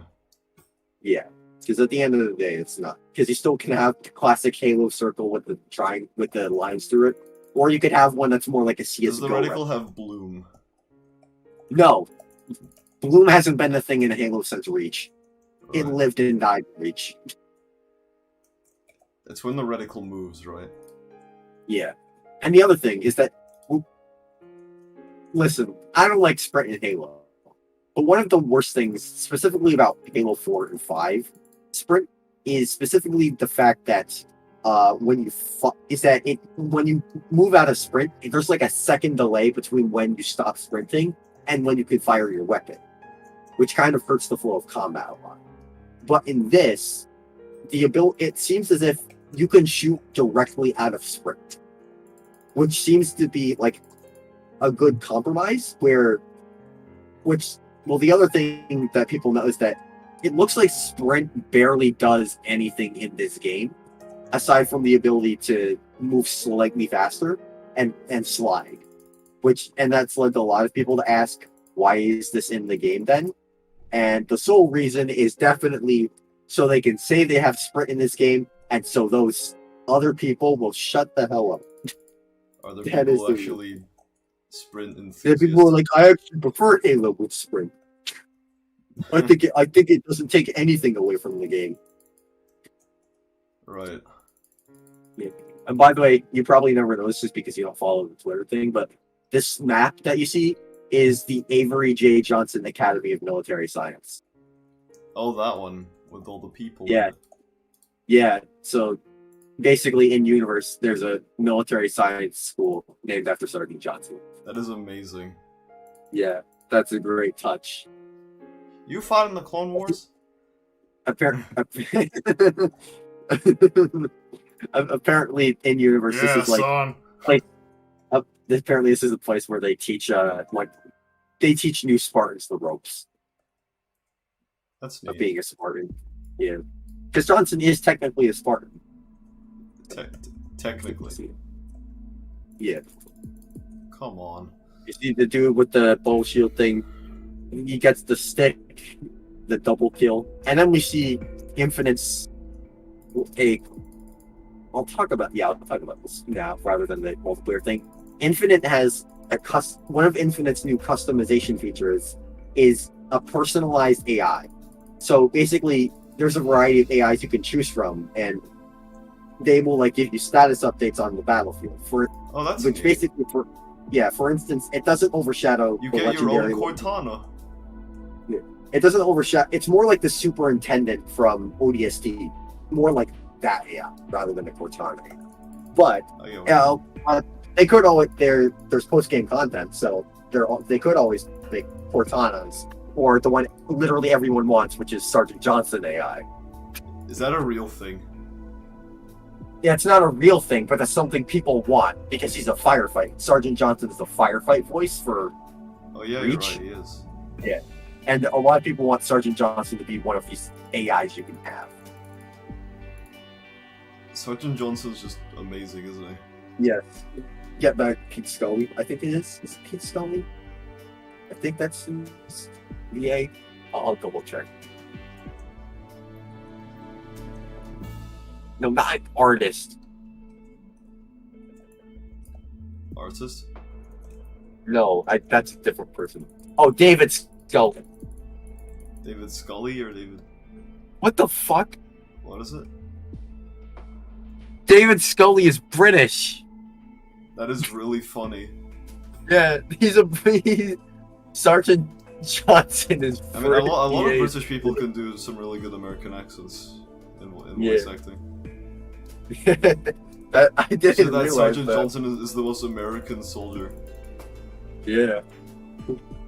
And yeah, so basically, but the AI is not going to overshadow the legendary Limitless Luscious Jeff Steitzer.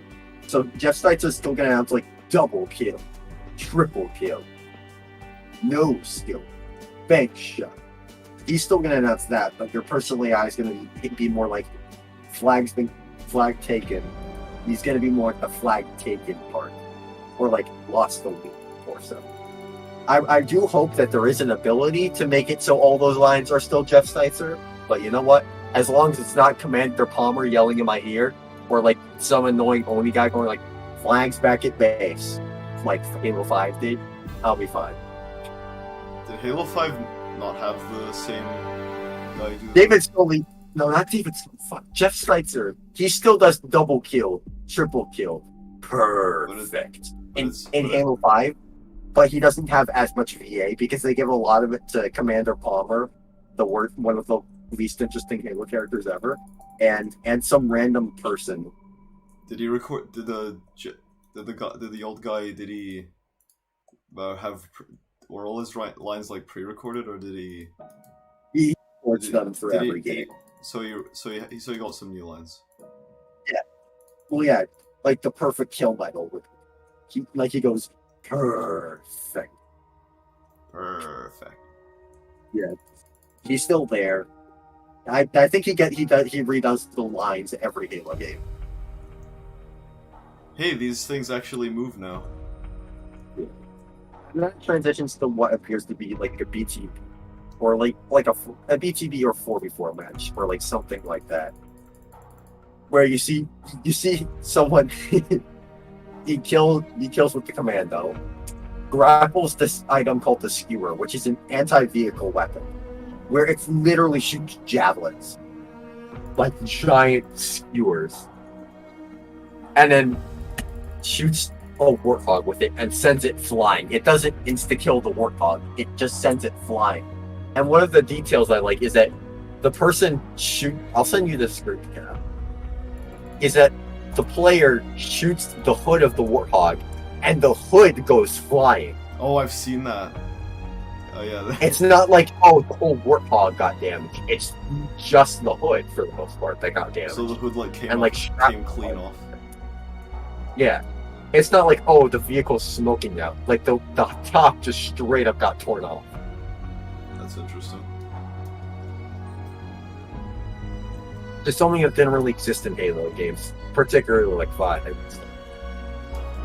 Like I just sent you the screenshot. Like see how the top just literally gets ripped off. Oh, those are also the particle effects look really neat.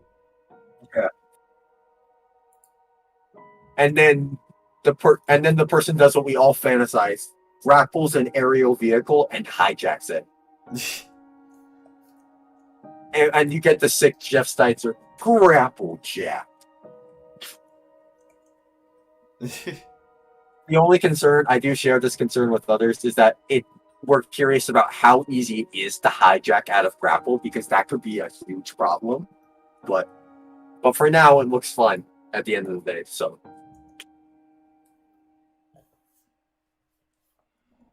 My PC. Also, I love how like the Spartan like who gets thrown out of the Wasp, which is a Halo 5 vehicle, like has this comedically like chord scream of terror.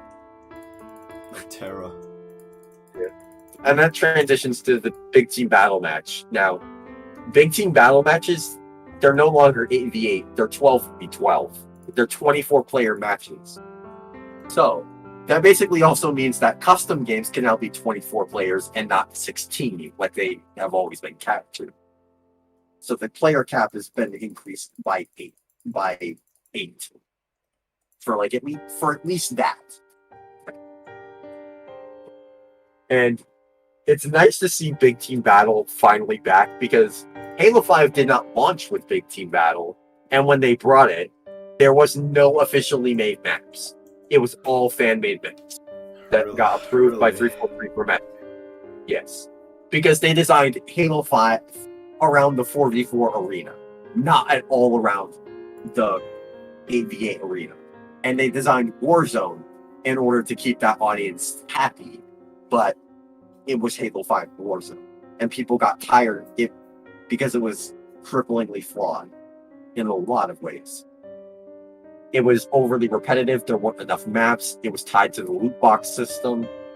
Oh god, really? Yes. Well, You could still play Warzone independent of the loot Did they box. say in Infinite that they wouldn't do microtransactions anymore? Yes. No, there are microtransactions, but It's just they said loot boxes that are gone. they explicitly said no loot boxes, and I'll touch on that more when we get to the multiplayer Vidoc, because they talk about it more there. Right. Yeah. Then we see the big team battle thing. It looks amazing. I'm so glad to have this back. It looks fun as hell. The banished vehicles look so good. Oh yeah, they say ordnance drop already, but that they say ordnance drop inbound, but it's not like the Halo 4 ordnance system. They confirmed it wasn't. The Halo 4 ordnance system was, in all but essential, was pretty much just kill streaks. So basically, if like you killed enough and you did good enough, you would be able to aerial summon drop, like say a shotgun or an overshield or a beam rifle, based on a category of 3 you were randomly given. That was basically what that was. And this is not that, thankfully. It is merely the term they use when they bring vehicles to the map. They confirmed that. Thank you, Unshay, for that. That's cool.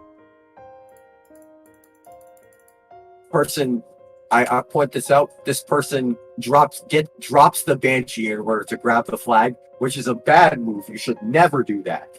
You should never do that in ever. And also, someone pointed this out, but the flags and the bases, I'll send you this screenshot too. I'm taking a lot of screenshots. I'll just send this your way. Because the game looks pretty anyway, so I don't. Yeah.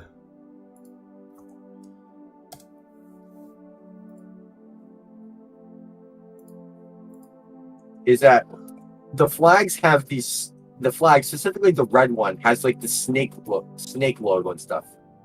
That hasn't been present since Combat Evolve. The Combat Evolve flags have those. Oh signals. yeah, Yeah. That was pointed. The Actman pointed it out. Yeah, the flags are holographic. That's nice to see. You know what? That's neat. Yeah. The person grabs the oddball, which looks nice. And then I love how like when you melee with the oddball, it sends the physics just of the person just flying across the map.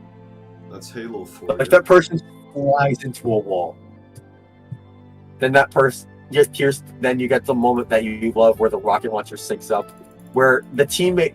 I noticed this, like, I don't know if it's free for all or not because the teams aren't colored, but I'm gonna assume it's team oddball. The person throws the bubble shield so that the rocket hits that and that splash damage kills the enemy. Right. That's such a creative and interesting play. That's more interesting than anything Halo 5 could possibly offer.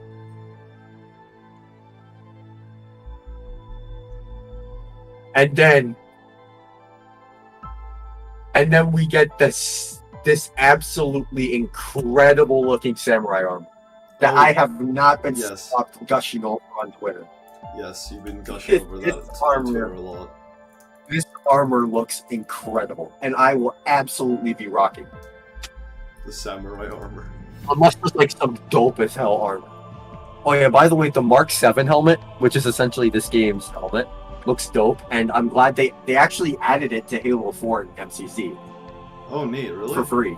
Yeah, if you go to the exchange in your main menu, you can just grab it for literally like no season points, no nothing. It's right there for you to just grab. MCC is probably the best game in terms of content. I hope they don't make another whoopsie like they just did. But it's probably gonna happen again at some point, but not to the same extent. You know what? If they fix it soon, and they've done such a good job for the most part that I don't really care. It just seems like it's a big problem, but like it's like if nobody if nobody like separated their paragraphs in an essay. Oh. it's like that's going to be super distracting as something you should absolutely notice. But you did such a good job with the essay. We're going to let it slide. Provided you fix it soon. Soon. And then this person combat evolves the energy sword, which basically in combat evolved it was like a critical thing where like you could throw a nade at something, send the weapon flying in a specific direction, and then grab that weapon midair. That was something that you could do that in CE. You could do that in Halo 5 as well. There was even a whole medal for it. Why didn't the cutscene play? That was strange. Wait, the ending? No. What? Wait. I know I got past the silent cards. No, I got past the Truth and Reconciliation. And now I'm on. I just realized the AR textures look Sometimes it just does a bit that. different. Sometimes it just does that. Oh, yeah. And then the person in combat evolves, grabs the energy sword, and it does the 6 shot. Yeah, I've seen that. It looks. And then it's announced. I'm worried that we only got the announcement for Holiday 2021.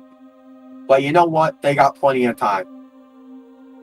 Yeah. I wouldn't be surprised if they just needed to nail down release date.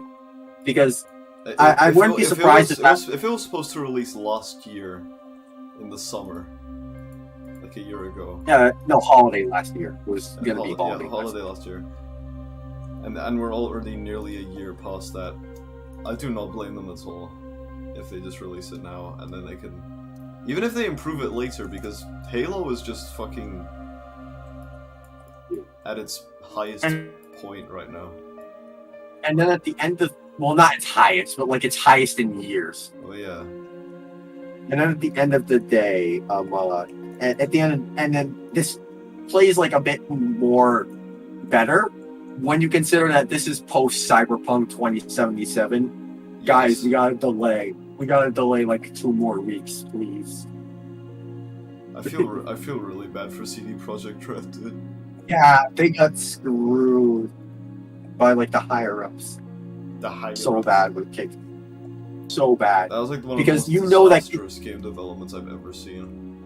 You know that game was only released that time because that nothing else was releasing that holiday. Yeah. It was free money. And you know what? They did get the money. And you know what? They lost. Their stock like dropped like so much.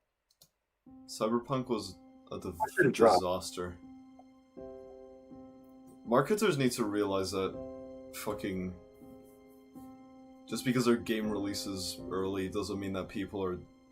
It's like gambling, basically. Oh yeah, their stock fell 29%. That's like...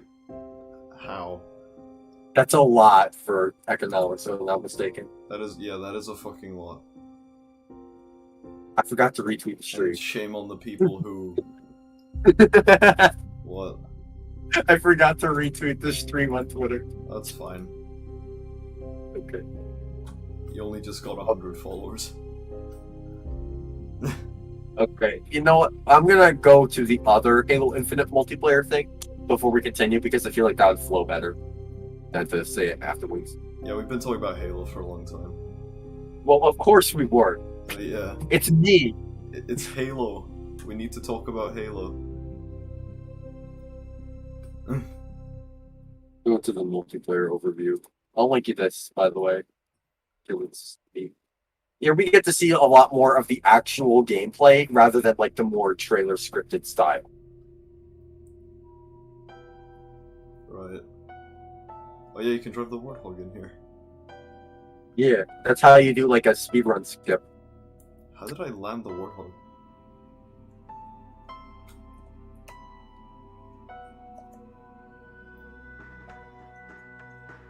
We talk about the sandbox a lot, which is good. Yeah. And from what I've seen, the sandbox looks really creative. Yes. It seems like there's a lot more heavier emphasis placed on like how everything interacts with each other, rather than the very rigid nature of Halo 5. Yeah.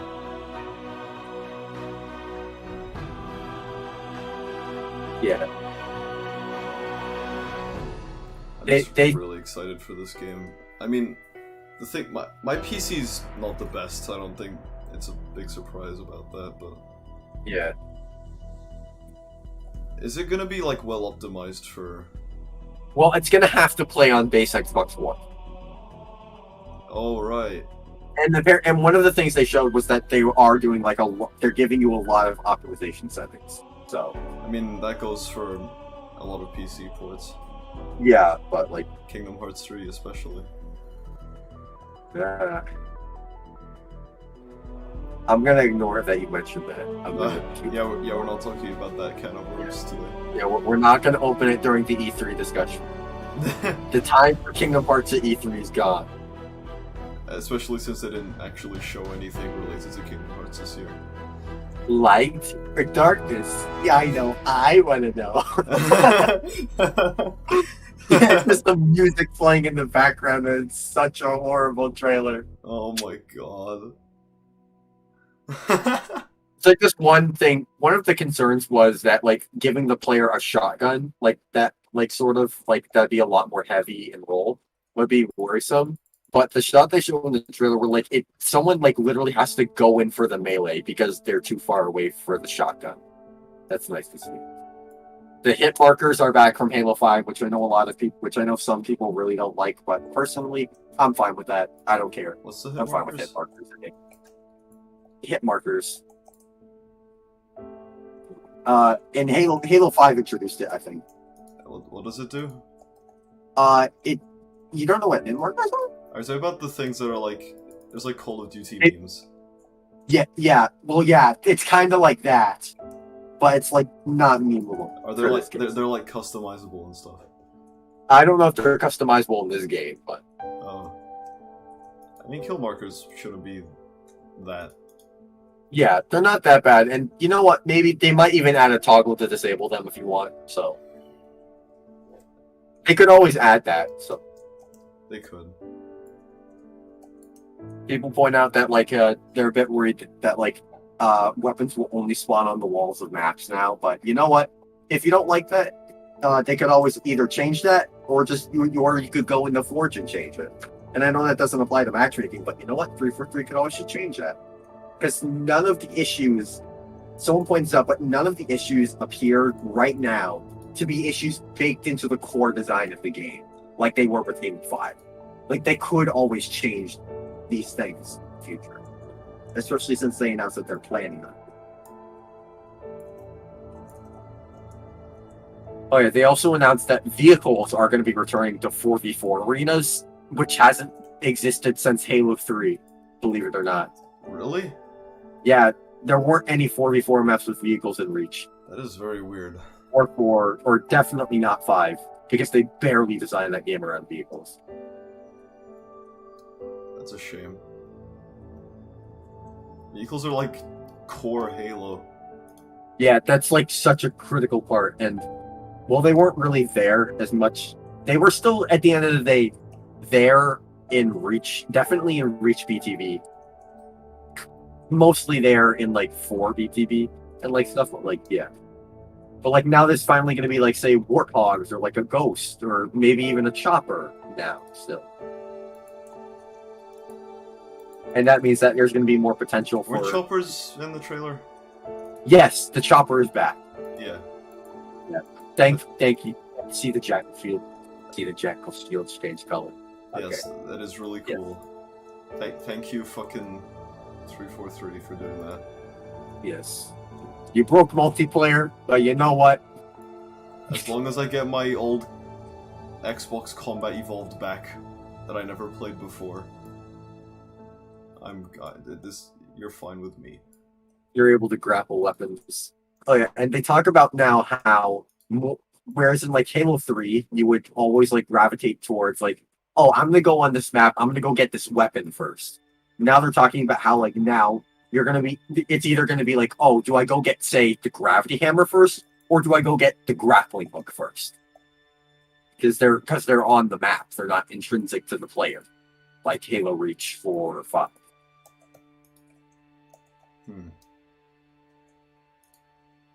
People have also expressed this concern that like a lot of the equipment seems to be more intrinsic to the person as a whole, rather than to everyone. Like, for instance, if you throw a regen field down in Halo 3, that applies to everyone, not just you, or a bubble shield.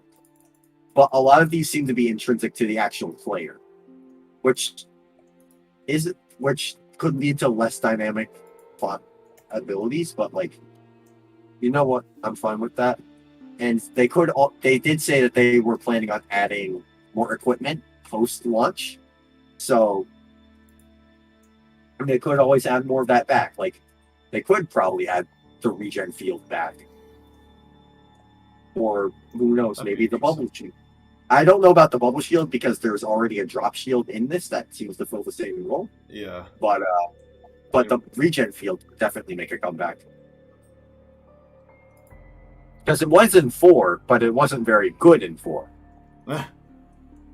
Because it was intrinsic to the player. So basically what happened was anytime you were in that thing, your shield would recharge, but it wouldn't give you like a recharge boost. Right. They also announced the ability of like how, you know how like you're playing C right now, like how like you find active camo or overshield on the map and you have to use it there. Yeah. You can now pick that up as your equipment and store it until you want to use it. That's great. However, there was an immediate concern, but however, that concern is not the case there. It seems like that's not the case. Where we were worried that it would operate like invincibility did in Halo 3, where you would press a button instantly activate. Because then like someone could just like Uno reverse card out of a combat encounter with no real.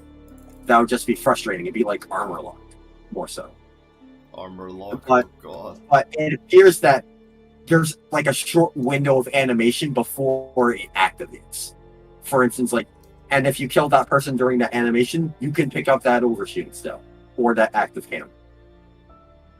There's like a brief window where you still have the ability to kill them before it activates, and that will allow strategy to still play. Much like how like you could kill someone before their bubble shield properly deployed.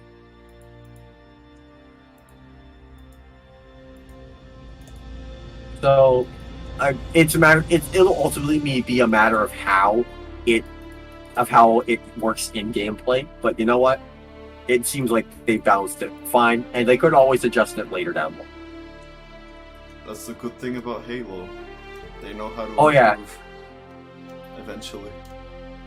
I'll send you this screenshot because I don't want you to know what I'm talking about until you see this screenshot.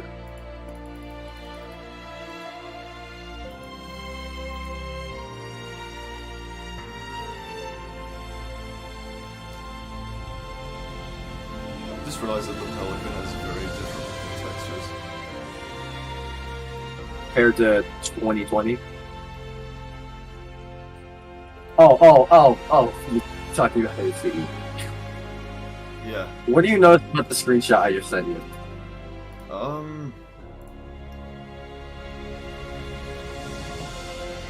The Warthog is missing the wheel. Yeah, the Warthog is missing the wheel. They're introducing more damage like options for the Warthog. Like you can shoot the wheels off of Warthog. Wheels. No, you can shoot the wheels off the Warthog. Wait, does that tree not have any collision detection? Yeah, some of them do. This one doesn't.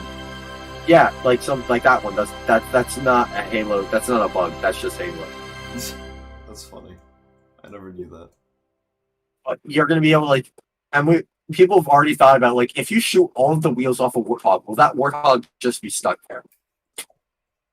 I mean, because like in this trailer, you can see like the Warthog is limping because it's missing a wheel. Remember when Lightning McQueen lost a wheel? Will it just be like driving? Go eat, Ryan! It would just be that.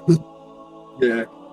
Like, and they're introducing. I think this was a thing in Halo 2 they mentioned, but they're introducing a doomsday system with vehicles, where at a certain point the vehicle will essentially become a ticking time bomb, and it's up to you to decide how to use that finally.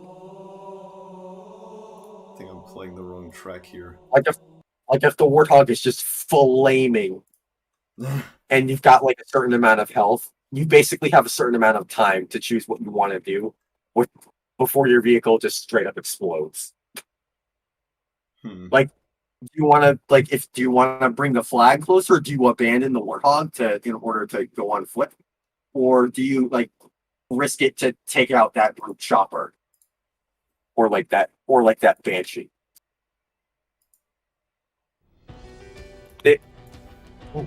They also introduced a new warthog called the Razorback. The Razorback. Yeah. Do you remember the Troop Hog from Halo 3? Where there's no back, but a bunch of Marines can just get in the back. Oh yeah. It's basically that, but it's a lot smaller. It's a bit smaller. Oh, I think it's a know what you're talking four-seater. about. Yeah. Two people can sit in the back, and not only that, but there's a little compartment in the back where you can basically act like a storage chest, where you could put, say, a gravity hammer, a mounted turret, or even a flag. That's interesting. So it's basically, as they describe it, a DIY warthog. A DIY troop hog. So that's going to be interesting to see to play around with it.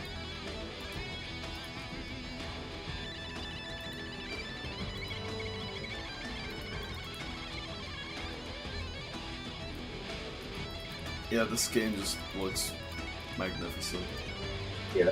And the other thing they announced is that now, you know how in BTB and stuff, in Big Team Battle and stuff, weapons will just be on the map. Yeah. And they just respawn at the same spot. It doesn't seem like that's really going to be a thing anymore, because now Pelicans will drop off vehicle, will announce respawns for vehicles, and weapons will be dropped in the map via weapon pods like Delta Halo. You know how the pods just drop in on Delta Halo? Yeah. It's gonna be that. That's gonna be interesting. Yeah. I'm saying that a lot. Yeah. It's just, this game is just fucking really exciting. Yeah. Oh yeah. And now there's more about player expression. We already talked about the personal AIs, because I mentioned that earlier. I said talk about that earlier. But this game apparently has more customization parts than Reach did. And to give you a comparison, do you want to know what customization you have in Halo 5? None. You have your static armor color, you have your armor body, and your armor helmet. That's it. Well, and depending on whether or not you bought the DLC, you could have voice packs. Really? Yeah. Why is that behind a paywall? You could have. Oh. They had to pay the voice actors, I guess. But right now in Infinite, you have the coatings, which can be applied. You have the and you have skins for your weapons and stuff, like the pizza skin for the assault rifle, that kind of shit. Right. Which is fine. Now you've got customization for your knee pads, your shoulders, your helmet, your visor, your helmet gear, your weapon skins, your vehicle skins, your personal AI. It seems like they're progressing past. They're progressing past the Reach system, which was the best armor system. It would be neat to have this for elites as well, but you know what? They could always add that post content. Yeah. I'm still holding out for what I call the Invasion update, where they bring in playable elites, classic Covenant skins, maybe Heretic as a map, or some of the Covenant themed maps, and they bring back the Invasion game from Reach. Are playable elites That sounds like a bang. No, they deconfirmed them. They're not in launch Halo Infinite.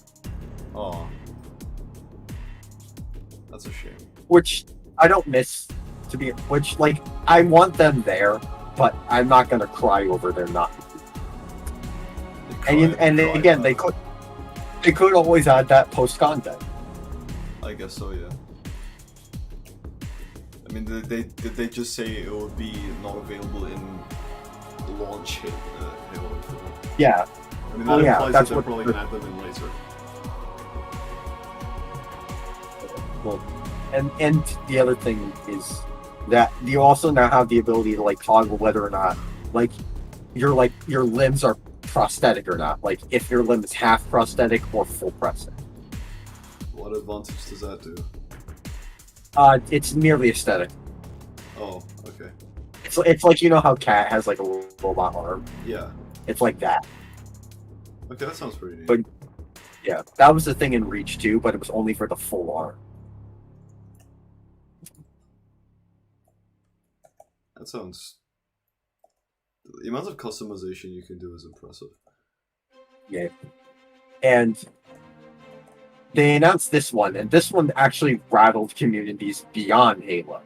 Was that they announced that you know how like with Fortnite or Apex, like battle passes, like they're timed. Yeah. And you have to do that then. Now you can like fully buy the battle pass. Yes, the battle pass never goes away. You can play as you please. You just buy it once, and you can choose which battle pass your progression goes to. You don't have to crunch like you don't have to crunch play the game in order to just get your money's worth. Something that's a bit ridiculous that they do with something like fucking Fortnite. Yeah, and basically after this, it turns out that the Apex Legends and the Destiny communities are now screaming an outcry for this system in Apex Legends and Destiny. Apex Legends. Yeah. Destiny probably needs it more. Well, actually, no, it makes more sense in Destiny, but it still would be nice for Destiny because you can still like get like exotic weapons from older things in Destiny. You can still get them. You just have to unlock. You just have to get the materials to make them, if I'm not mistaken. But at the end of the day, there is still content that's you can no longer access. So, yeah. Shit.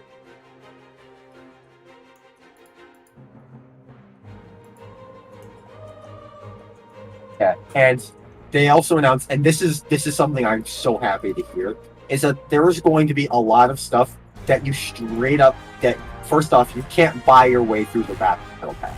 You can't, and there is even stuff in the game that you cannot buy at all. Like for instance, like say like I grinded to like level like I don't know 130 for this armor piece, and then you see it. Take notes. And then you see it in the shop. There is some of that stuff that will straight up never be in the shop. So, and the if I'm not mistaken, the samurai armor they showed off is one of those. You're gonna have to grind. You're gonna have to unlock that. You can't buy it. And you don't even. And they said that you won't even need the battle pass to unlock the samurai armor. You won't need that. The battle pass. Yeah. So like armor coatings and stuff. And maybe, you know what, like some armor will probably end up being in the shop, of course, because they need to make their money. But you know what? As long as there's some of that exclusive stuff you can only get by grinding and it's always permanent and everything, I wouldn't mind paying for a battle pass here, to be honest with you. Especially if the multiplayer itself is free. Yeah, I always hated the argument, oh, it's free, so it doesn't matter if it's good or not. I think a game still needs quality no matter fucking what. It's interesting, because this isn't a comparison I like, but it's like, how many people do you think play Overwatch compared to Paladins? And Overwatch isn't even good. Oh boy. And I've heard Paladin is good, but at the end of the day, people play Overwatch more. Did you use the active cam already? Or did you grab it? I did already use it. This is heroic, so I shouldn't be having too much of a hard time. You should have assassinated with it. Yeah, you're right. Okay. That was a mistake on my part. Yeah, so it's nice to hear that there is going to be stuff that you can only unlock through playing the game. So you'll still be able to have those badges of honor without having to think like, oh, did this person unlock it or did they purchase it in a store?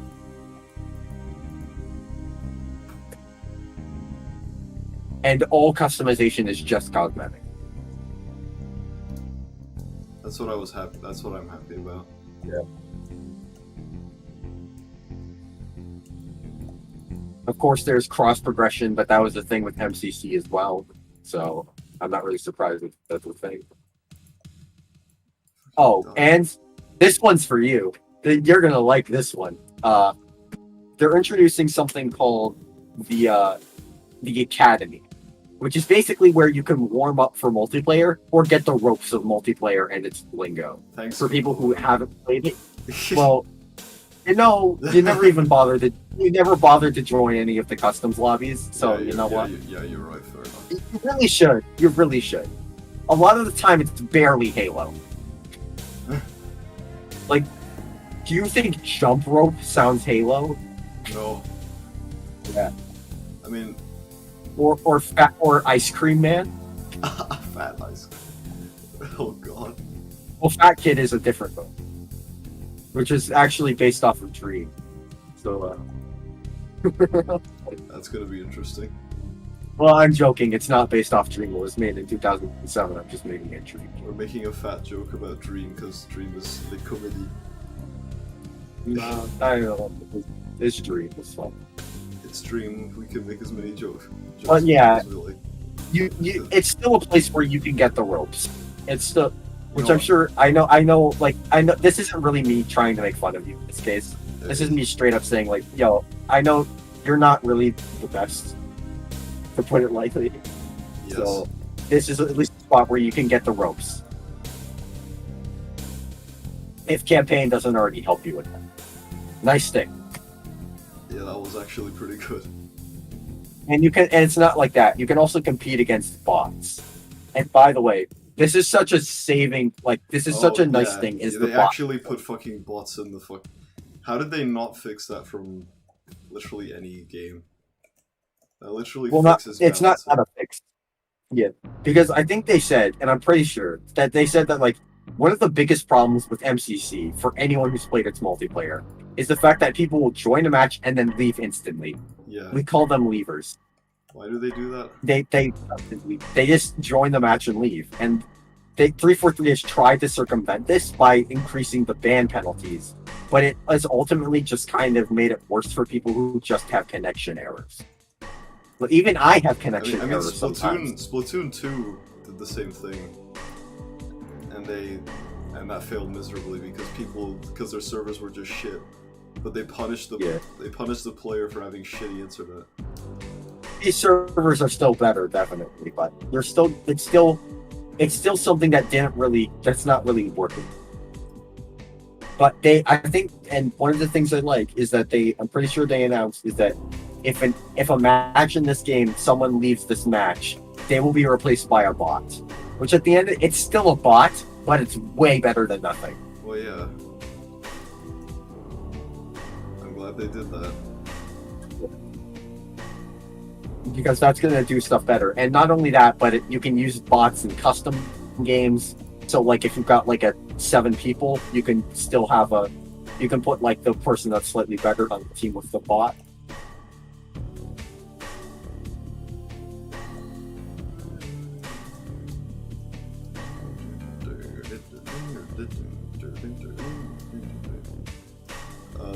Yeah, the music is great, and the Walk in the Woods remix they put out like a few months ago.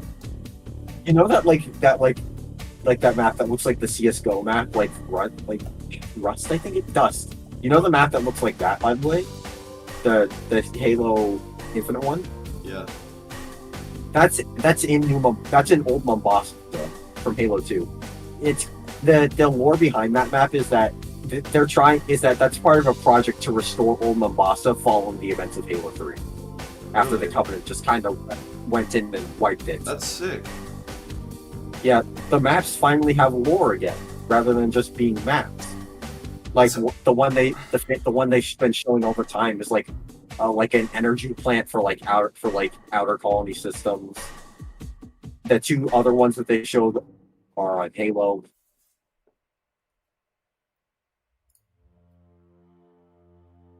Right.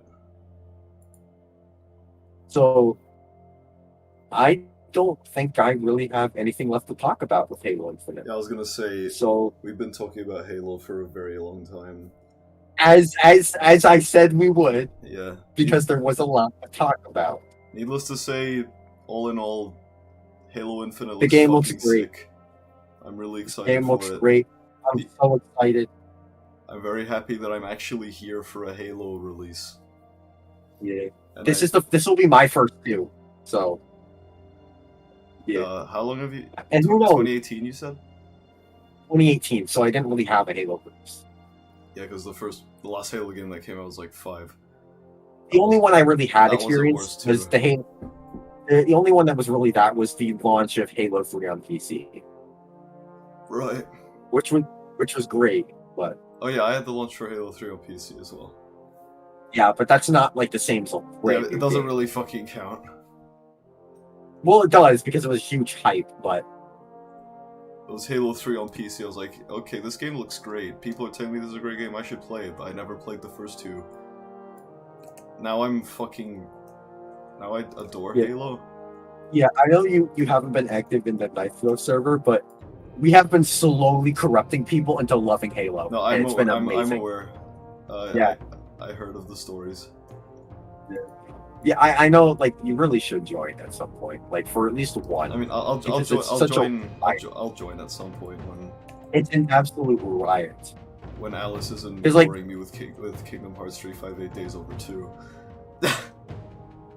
I'm not joking. She's actually playing If that. you wanted to talk about Kingdom Hearts, I could just be here to talk about 3. No, we're not talking about Kingdom Hearts. We're talking about Okay. what came after. We're talking Microsoft. no, this isn't the end of Microsoft. We're halfway We're through. still talking about Microsoft. Yeah, that was the Infinite spiel. So the next thing it showed was Diablo 2 Resurrected, the remake of Diablo 2, which I'm interested in. It looks good, but at the same time, these are the people who made Warcraft 3 Reforged. Oh God. It looks good though, so you know what? I'm gonna put the faith in them. I'm gonna wait till after Give them launch. another chance. But you know what? I have faith. I have faith. I have Diablo 1, and I would like to play it. Oh no, it was StarCraft 1 I own. I actually own the original Diablo. I don't have the box, but I got the discs. I put all my favorite Halo gems in this playlist, so no No pun intended. I actually just said jams because this is fucking Traffic Jam from ODST. Oh, nice.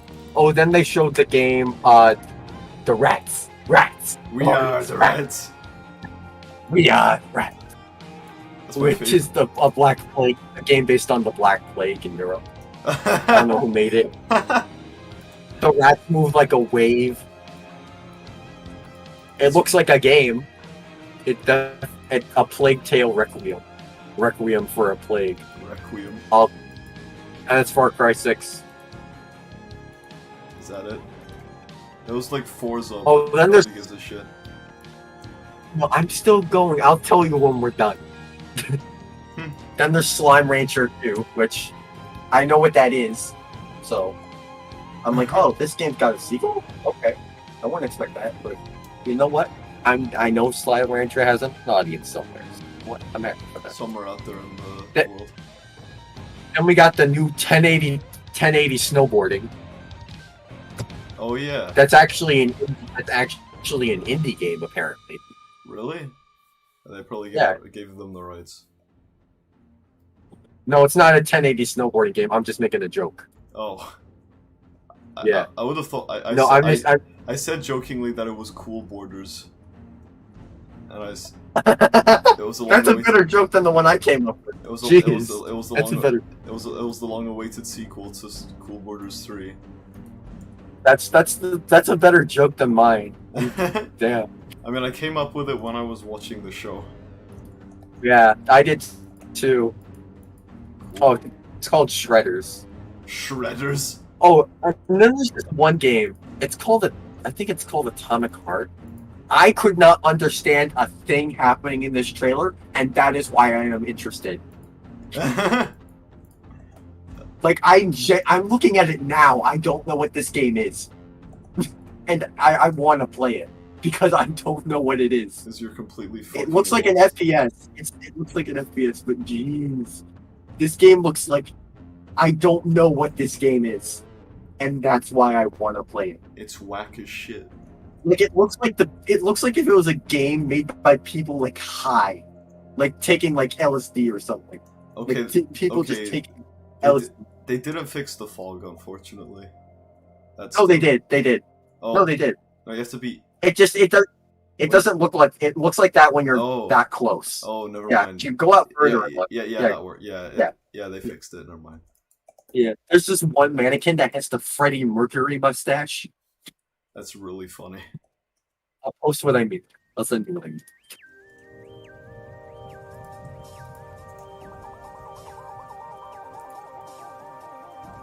Now we're listening to Metroid music. Well, oh yeah. I was just. We'll get to it. Yeah, we'll get there.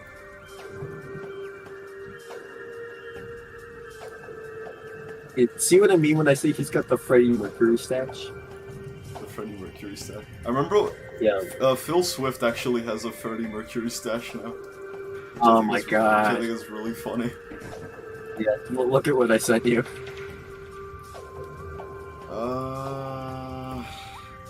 What the fuck? You see what I mean? It looks like Deathloop. It's not Deathloop. That game's coming out later this year. Right. Yeah, Atomic Heart.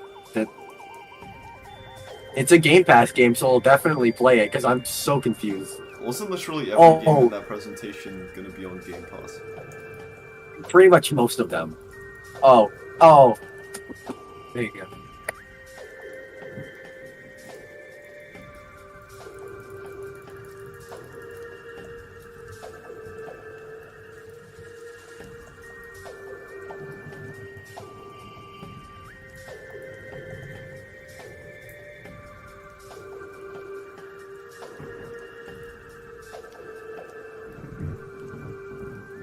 Now I get to talk about what looks like one of my favorite games we saw. Replaced, which is not a good title, but it's like that crazy 2.5D Octopath like weird looking game that looks incredible. Yeah, it's not an RPG. It looked. Yeah, it didn't. It looked more like a platformer or a walking simulator. I don't know what this game is, but the music was incredible, and the game looks gorgeous, and it looks so cool. And it's gonna be on Game Pass, and I'm gonna play it. If I get around to it, I might play myself, but this game looks great. And then they showed more of the Obsidian game, like what was it called? Like, Grow Around or something? Growing Around? What was this? That's the fucking... Growing Around is the fucking Mr. Enter show. Yeah, that's not what this game is. What is this game? I forget what it's called. Dang, what is this game called? It already came out. I know it did, but they're like doing updates for it, even though nobody cares.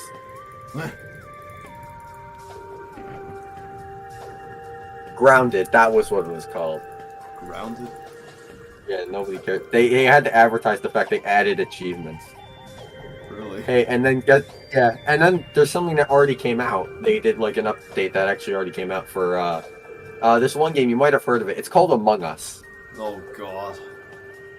I'm gonna be real. They updated the textures, but it kind of has the Minecraft effect, where I want the original back. They actually. They did do some of it, and it's not as bad, but like you can just tell, like I'd rather the classic look, to be honest. Like I could completely understand someone preferring the new look, sort of. And what was the difference? Where it's like, you have to look at it to see it. Like it's a lot more washed out, if that's the way you want to put it. And you know how like there's the famous dead body look, but we're not going to talk about Sonic Colors Ultimate because that is an unbelievable can of worms. I guess so, yeah. Yeah, I'll leave it at this. Does it even count as an E3? I don't think we have to count it. Yeah. Yeah, and but I'll leave it at this. You know how like with CE8 they're like actually like trying to make it back loyal to the original thing. Yes. I'm not doing that with Colors Ultimate. I'll leave it at that. But it's a bit more washed out with like the colors and like you know how there's the famous dead body texture. Yeah. They changed that to be a lot more isometric and it doesn't look as good. But you know what? The Among Us people, they're really good devs, and I'm glad they found success. So I wouldn't be surprised if they did end up adding a toggle They at some found their point. success like 2 years after they made their magnum opus. Yeah, they found it too. But like, there's such like I love the Game Awards thing was like the great showcase. Where like they're clearly like really Among good Us people. won every award. Well, no, like you can just tell like those people are like genuinely passionate and like really good people. At least it looks like it. Oh yeah. Like you can tell they have like a patch. Like it's a stark contrast Like between them. Like they didn't fucking go the route that literally every game dev does when they get popular. They just make except Hugo Martin. Hugo Martin is. I like Hugo. They fucking partner with every single fucking brand in existence, and then they just make their game shit. Yeah, and there's like there's like I meant what I was about to say was like there's like the contrast of like they're just all like huddled in one little room with like the Jeff Keighley thing on the wall where it's like clearly a joke thing, and they're like all like very happy and excited for like it's clear that they're excited for everyone, not themselves. And then you've got Naughty Dog where there's a lady literally standing outside the window. Oh my god. Because they didn't want her because she wasn't in the same room. That's pathetic. And I feel so bad for Hugo Martin. That game got screwed at the Game Awards. Which game? Doom Eternal. He's the director. He's basically the man who made Doom what it is now, for the most part. Yeah, Doom Eternal got fucking stolen. I mean, I will admit that Last of Us 2 did deserve a lot of the rewards, but not Game of the Year in general. No. I felt so bad for Hugo. Yeah. Like Hugo's gone on to do like a bunch of interviews and stuff with the community. He's been like very vocal with the Doom community. So I like him. He's clearly passionate about what he. It's like the God of War people. You can tell they're very passionate about what they do, and they're just generally nice people. Yeah. They made lobbies now 15 players, which is nice.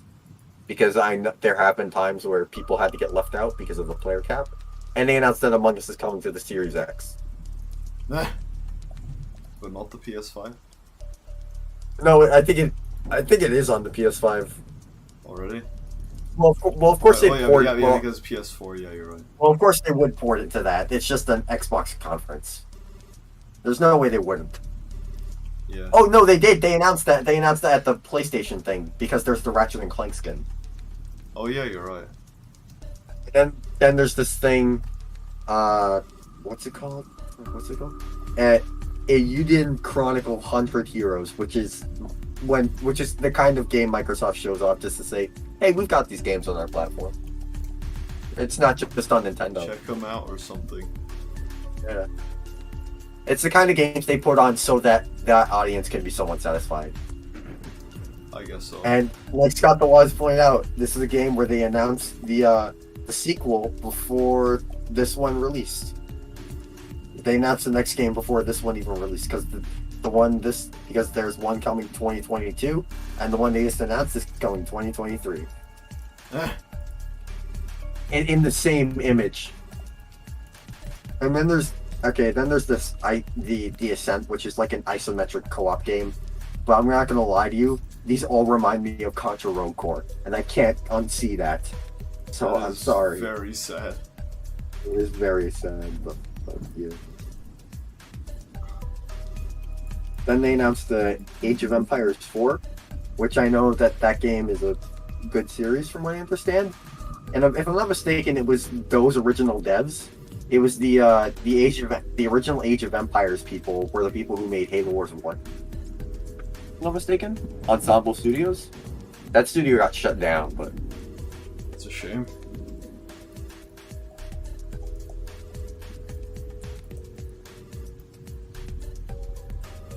Yeah, it's the same people. They made Age of Empires 1 and 2, and maybe 3, but definitely 1 and 2. And then their last game was Halo Wars before they got shut down by Microsoft, which is unfortunate. That is a bit unfortunate.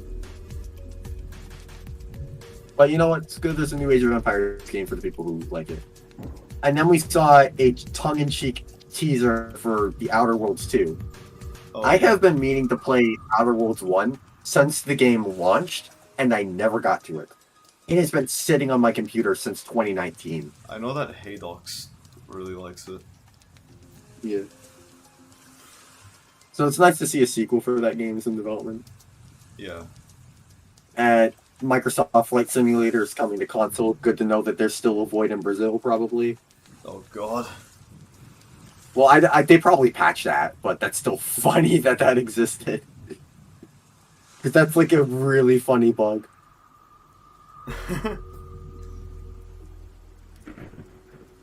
What's next? Then we saw Forza, which looks like every other Forza game, but it still looks nice. I know that Evan likes it because cars.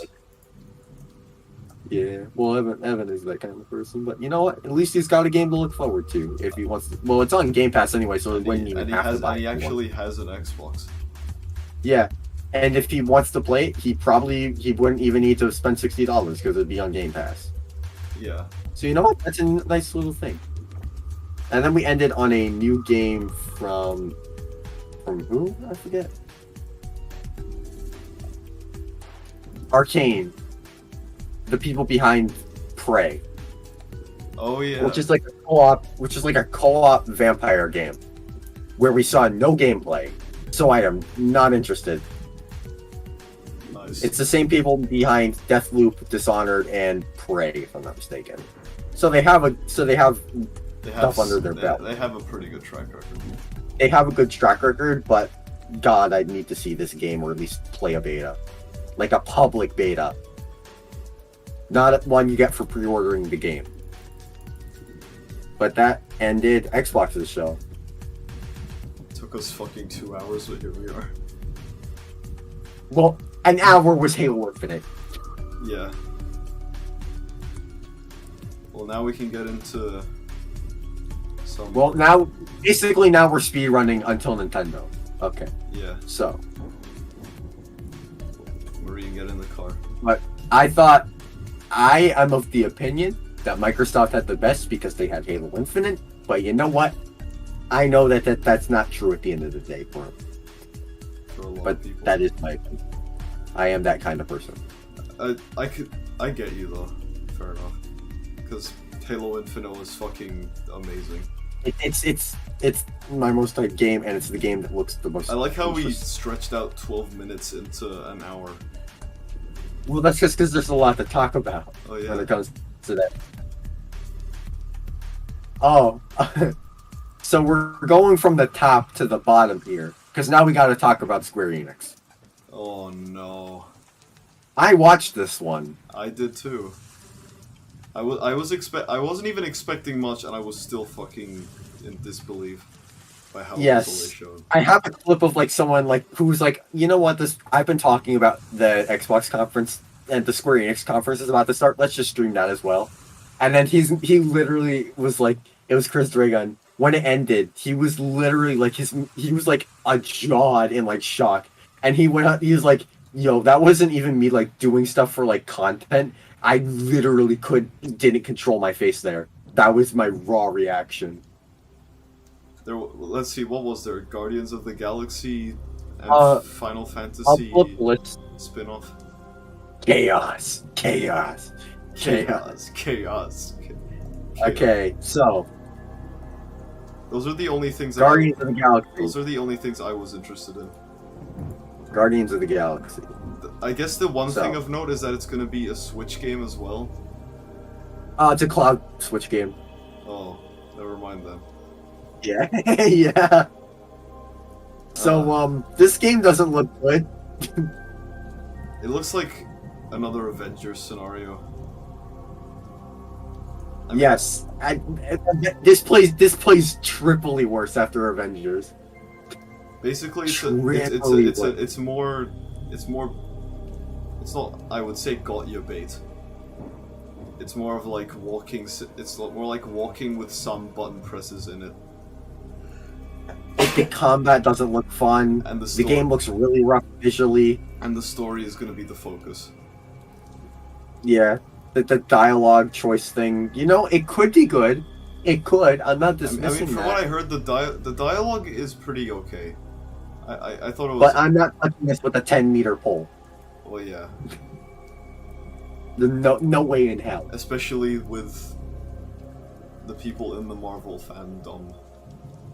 Then we got the latest project of Tetsuya Nomura, even though he's only a character designer.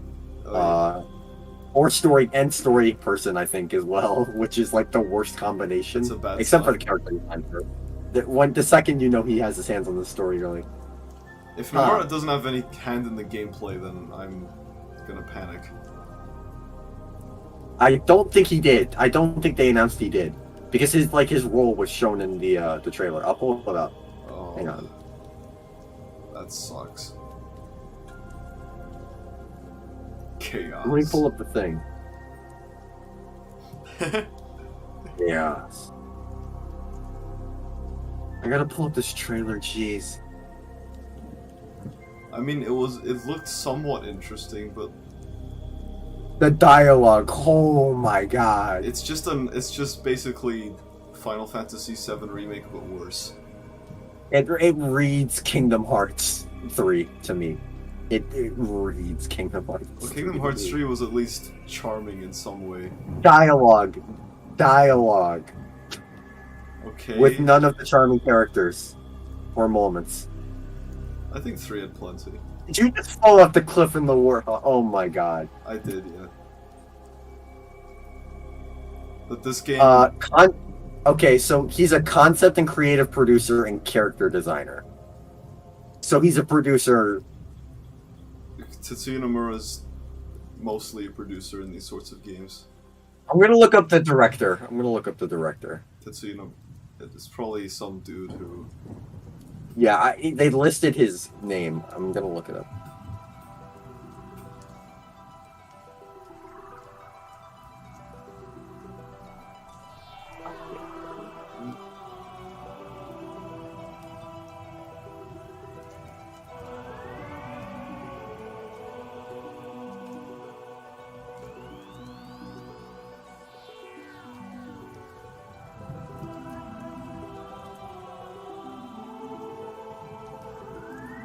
Okay, I'm getting a guy who invented the karaoke machine, but I don't think that's him. The guy who invented the karaoke machine.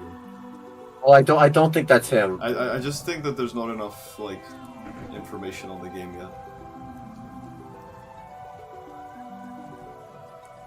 Well, he's credited. So, what I found, I don't know how recent this is, but he worked on, in some capacity, Final Fantasy Crystal Chronicles Edge Echoes of Time.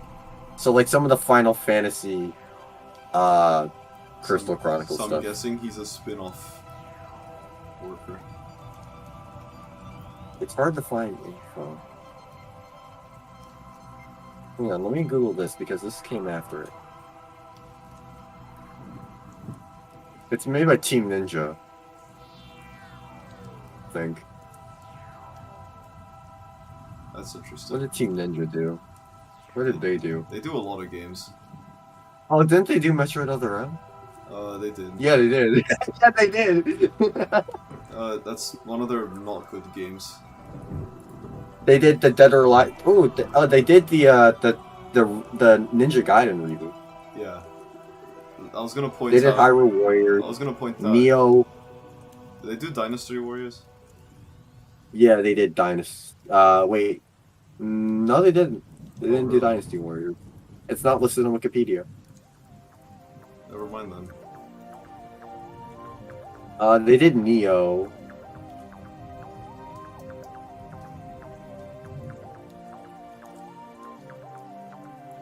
Wait, Neo? That Yeah, was Team Neo. Ninja? Yeah, so this is the same people behind that. So you know what? I probably have some faith in the gameplay now, but not at all the plot. I mean, we already have With Final writing. Fantasy 16 to worry about. Yeah, where is that game, by the way? Probably very early stages of development. No, they showed a lot. They did show off. We watched that trailer together, didn't we? Yeah, we. Now, because that was the PlayStation thing last year. Yeah. That was like the beginning of the school year last year. Babylon's Fall, the Platinum Games live service co-op action game. I don't care. Jesus. Do I have to continue? Continue. Not really. Oh hey, Logan on the Run is playing Pathway. I'm aware. I saw it on your stream, not through my Steam notifications. That's what I mentioned. I saw him in the Okay. bottom right corner. Yeah. So a new Avengers DLC content. No, we don't need to justify this with our time.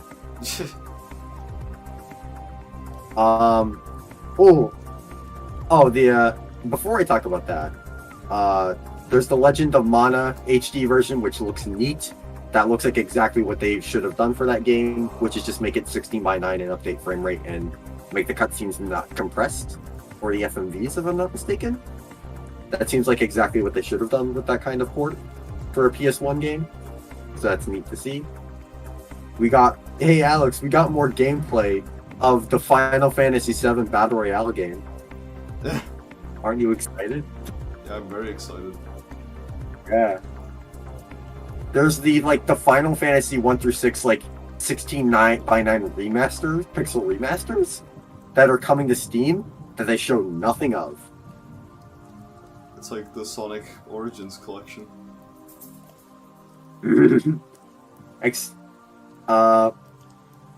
Now, Life is Strange. I don't care. This is below Kingdom Hearts. And this is coming from you. These games are unbelievable. In what their existence and I think that this is. So they're basically I'm not going to say the worst. They're decision-making games that you can undo the decisions in making. No, that's the first game. I think that's the first game. Really. I think that's only the first game. Okay. But the problem here is that the writing. Oh my lord. Is it that stupid? Yes. You Sounds can like go my kind watch of this game. game. No, it's on a wavelength you could not believe. It's that bad. It's unbelievable, that kind of wavelength. It's not. It's you know how you say oh, Kingdom Hearts has likable characters, and that's kind of part of why I really like it. Yes. These games don't have likable characters. I know that there's a lot of drug use in them for some reason. One of them literally starts a forest fire because they're just kind of moody. They're bored. It's unbelievable. You have to see it to believe it.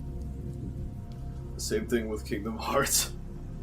No, but it. Yeah, but the Life is Strange just sounds terrible in terms of. It is. It's it is straight up unbelievable until you see it. Have you played the game or have you? I have seen it, but with this kind of game, that's all you really need. Nice. It's like Danganronpa in that way, where you just need to see it. Okay. Danganronpa's just wacky as hell. I'll probably never play Danganronpa. Just saying, but doesn't seem like my type of game. One of the characters' lines, one of the main characters of the first game, and the protagonist of the second game's lines is literally, "I have to find someone else to blame, or else it's all my fault." I am not kidding. In Life is Strange or Danganronpa? Life is Strange. That's one of the first lines. Not one of the first lines, but that's one of the lines. That is stupid. I think I might have heard of it somewhere, but that is just a stupid one. There's so this game is these games are unbelievable. I can't believe they have a following. Hey, let's see. These are dressing. I know that Cat Icarus didn't like it. No, there's so many people that just shit all over Life is Strange, and it's completely viable. Justified. Yeah, Just Divine. They're remastering the first two they're remastering the first three games. Why do game companies like to just show off remasters in their game show Well, for like 10? To be fair, if I'm not mistaken, the original two were 360 games. I mean, fair enough, but they ported them to PC anyway, or PS4. Yeah, and then includes the second one, even though the second one came out somewhat recently. Yeah. And then there's a new game. I'm more impressed that they came out on Switch. Oh, apparently the person in the new one has empathy power. Empathy power. If that doesn't say enough... It sounds like the mind of a teenage girl from like 2013. Do we want to talk about Capcom? I don't even know what they showed. What did they show? Nothing. Moving on. Alright. Okay, make sure I'm not missing anything from Square Enix. Yeah, nothing really. No Final Fantasy 16, which is odd. I mean, they're probably going to do something with Final Fantasy 16 at some point. Okay. But now, we have reached the big leagues. Nintendo. We're only nearly 3 hours in. Hang on, I gotta make sure your stream didn't just go down. I hope. Or if it's my internet. Okay, no, it's not. Your stream's fine. Okay, that's good. I would have panicked. You know what we call that? We call that a web slinging ass kicking. Oh yeah, I can do the shortcut. Oh. So, we got Nintendo. There's an intro nobody cares about. For a minute. Shit. Okay. And then, Kazuya from Tekken is in Smash. Kazuya? This is the safest pick you could have possibly done. I mean, yeah. Even I was like, yeah, okay, that's fine. Yeah, literally I have the screen cap to prove it. Ganondorf and Kirby were trending more than Kazuya was when this was revealed. That is I funny. am not even kidding. That seems like something the Smash community would do. Because, like, Tekken is a long-running series, and it's fine that there's a rep here, but it's not really hype in any capacity. I mean, it's not really. I mean, it's justifiable. I mean, I'm glad they showed this off in the beginning, because this definitely isn't. Nintendo knew that this wasn't like end show worthy. Yeah. Because when it comes to this, it's like it's justifiable enough to not get mad in any capacity. Even Nitro, or like not be like, Nitro just grew to not mind, which I was surprised because most of the time he would just complain that it wasn't Crash or. But it's not nearly interesting. Or like, oh, we wanted this enough to be like King K. Rool or Banjo. King K. Rool and Banjo were like. Or even Terry, because. Which one was? Or even Terry. When was Terry? November 2019. I wasn't still in Holland Park at the time, so. Yeah. But there's nothing really to talk about here. It's not. This character isn't going to get me to play Smash. Now Master Chief or Doom Guy, and now we're talking. Particularly Master Chief. Now we're talking. It sounds like Ryan. And then we saw Life is Strange Remastered and Life is Strange New Game. We're not going further. Guardians of the Galaxy, we're not going further. Cloud version. I was laughing so bad at this Worms game they showed because the FPS was tanking. Yeah, it was. At a Worms game. And I was watching the fucking Worms game. What I find funny is that I was watching the presentation on a bus and I was wondering if the frame rate was just my phone, but no, that was the actual game. If your FPS is tanking at a Worms game, there is either something critically wrong with your game or critically wrong with the hardware. And I'd be more inclined to think it's the hardware. There's no way a Switch can't run a Worms game. If it can run Origami King fine, then I'm sure it could run a fucking Worms game. Yeah, but at the end of the day, that's still funny. It is funny. The Super Monkey Ball, but remakes. A lot of people are really excited for that, and I don't blame them. Yeah, I'm glad that they are getting that. But Yeah. I tried Monkey Ball too, and I didn't like the controls. I didn't like how it felt. So this isn't really for me. I need to try out Monkey Ball again, because the last time I played it was on Parsec, and that was through a Case's stream. Yeah. Because she made because she wanted to torture me. I didn't like what I played of too because the controls didn't feel right. It didn't feel right to me. Maybe it's because I didn't put enough time in the game. I'm gonna pause here because the Lost Muse is probably playing. Is it playing here? I mean, this is Metroid music. Oh, I forgot you don't have the audio. Yeah, I don't I know. was like, yo, I want this track. Oh. Which track are you talking about? The Lost Muse. Is that a Halo 1 name for a track? Yes, it's called that because it only appears in one hallway the entire series, and it's that hallway. And I want it so bad in Infinite because it's such a good track. I'm trying to remember. It's one of my favorites of the I'm trying to game. remember which one is the Lost Muse. It's actually one of the few tracks that got a genuinely amazing upgrade for Halo. Anniversary. For Halo, the anniversary, yeah. The anniversary rendition is fantastic. It's like a perfect update for that track. You know, that's really good to hear, actually. I know that Michael thinks that the anniversary tracks are better because I want to challenge. I so badly want. You want to kill those enemies, by the way, or you're not going to get a checkpoint. Yeah. Just strafe around the hunter, because you're not going to kill it with that. I know that there's another hunter here. Hey, good thing you're playing on classic because that you would not have had a charge up sound effect if you didn't. It wouldn't have a sound effect. It would just not be indicated. I mean like an effect, like a charge. Yeah, it would just not show. Yeah, so basically, I couldn't click with Monkey Ball's controls, so I didn't really play it. And okay, now we're getting to one of my favorite announcements of the series. Not the series. Fuck. Sure.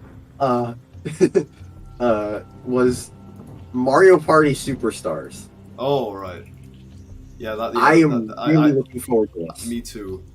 I remember when, like, 2 or 3 years, maybe 4 years ago, when the top 100 was revealed, and they said, "Oh, we're having one board in there." Yeah, but this looks like literally said this looks like the top 100 done right. Yes, this is what I wanted. It has the online play. It has it properly with randoms and everything. So you know what? This is what I wanted. This is probably a day one pick for me. And they haven't done that for a Nintendo game since Ultimate. So. And I'm a big fan of Mario Party. I love. Are you gonna pick it up? Yeah, definitely. Yeah, we could do a stream out of it too. I mean, we wouldn't have to worry about Parsec or no bullshit. The thing is, if I am, I'd have to get a capture card for my Switch. I could stream it. Because I have the capture card. You know, I actually have an old Elgato Capture HD that I could just, because I have the HD 60 Why do the Banshees now. just go off immediately? I don't know. The Banshees are popping off.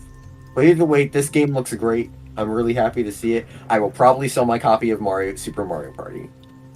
Yeah, I'll probably do the same. I don't think I need it anymore, especially considering that game is so heavily built around the Joy-Con, and the Joy-Cons literally don't work. That sounded like you were spitting there for a second. I kind of was, to be honest. It's like a French dude just insulting a really terrible meal. And now we got the biggest mic drop moment of E3, Metroid Dread. Yeah, that's something that I'm very looking forward to. This is probably a day one pickup for me, and I will say this: the lighting does not look very good. I mean, that is probably because, well, actually no, the game is very close to completion. Yeah. To be honest, they probably can't make the lighting that much better because, from what I've heard, the Treehouse demo looked better. than the gameplay they showed. Yeah, maybe. But I'm the just thing is that what really sold me more so was that was two things: the music, which is because there's like that creepy sort of. It reminded me of the Metroid 2 soundtrack, where it's like this creepy The Game sort Boy. of just tone stuff. Yeah. And the other one, which is the animation work, is really good, particularly Yeah, with those robots. it looks like Metroid. Like in terms.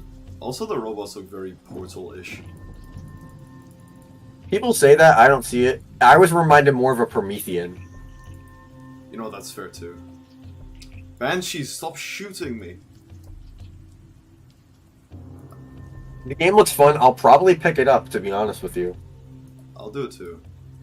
Cause I can't wait to play another Metroid game, dude. The animators did a great job making the robot like movement look just very intimidating and imposing. Like, get away from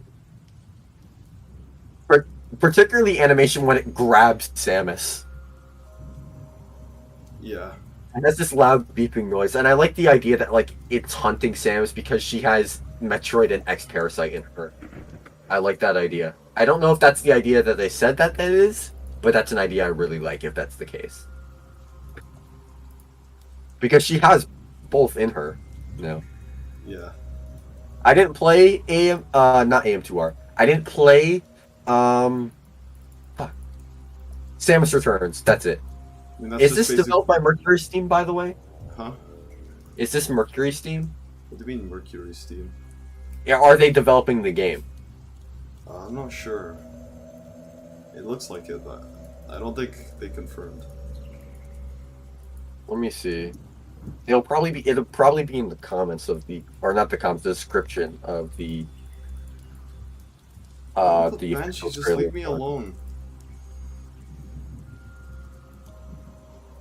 Okay, didn't say it. Okay, but the only Metroid game I beat was Fusion. But you know what? I'll play this. It looks fun. I'd say check out Super Metroid if you can, because that game is incredible. I didn't like what I played of it, but I should give it another shot. I mean, okay. Okay. Someone said that this game reminded them of the Strider 2013 or 14 game, and I completely see that. Because I enjoyed the little I played of that game. The Strider game. It felt silky smooth to control.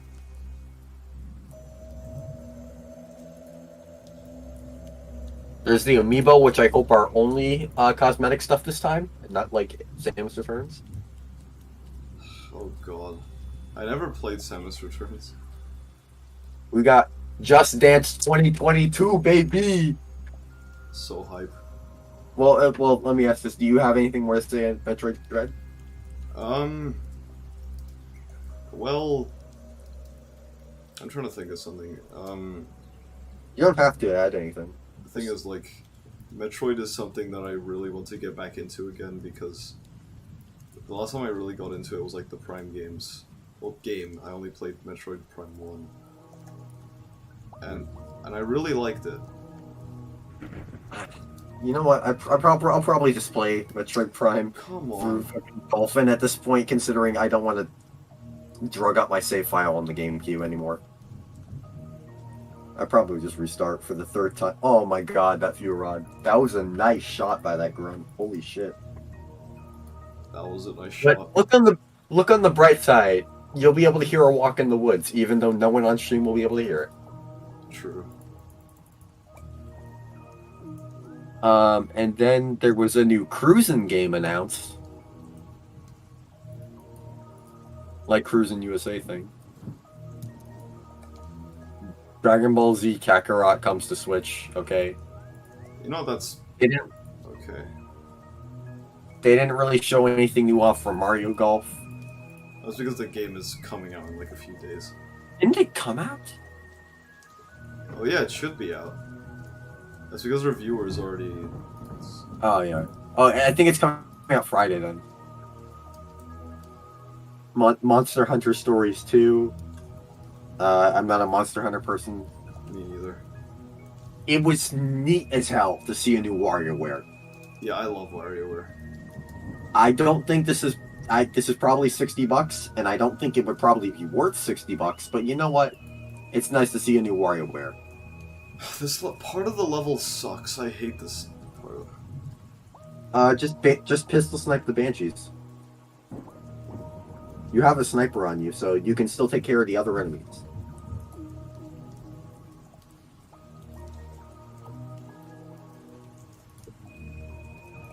Shin Megami Tensei 5. Okay, I'm not a Shin Megami Tensei person. I kind of dropped Persona 5 to play Kingdom Hearts, and I don't regret that. Believe it or not. What did you think of Persona 5? I really liked it. From what I played of it. And from what I understand, I'm still very early in the game. Yeah, Persona 5 is a big fucking game. Hey, let me turn on my lights. It's getting dark. Fucking shitballs. Hey, but the new WarioWare looks good. Looks fun. Yeah, it looks good. I probably won't buy it. WarioWare Gold was really good from what I remember, so I'm glad that WarioWare is still going strong. It's a really Got Danganronpa now, because I guess we don't know. yeah. Okay, it's fine. It's on the Switch. Danganronpa's The free best based.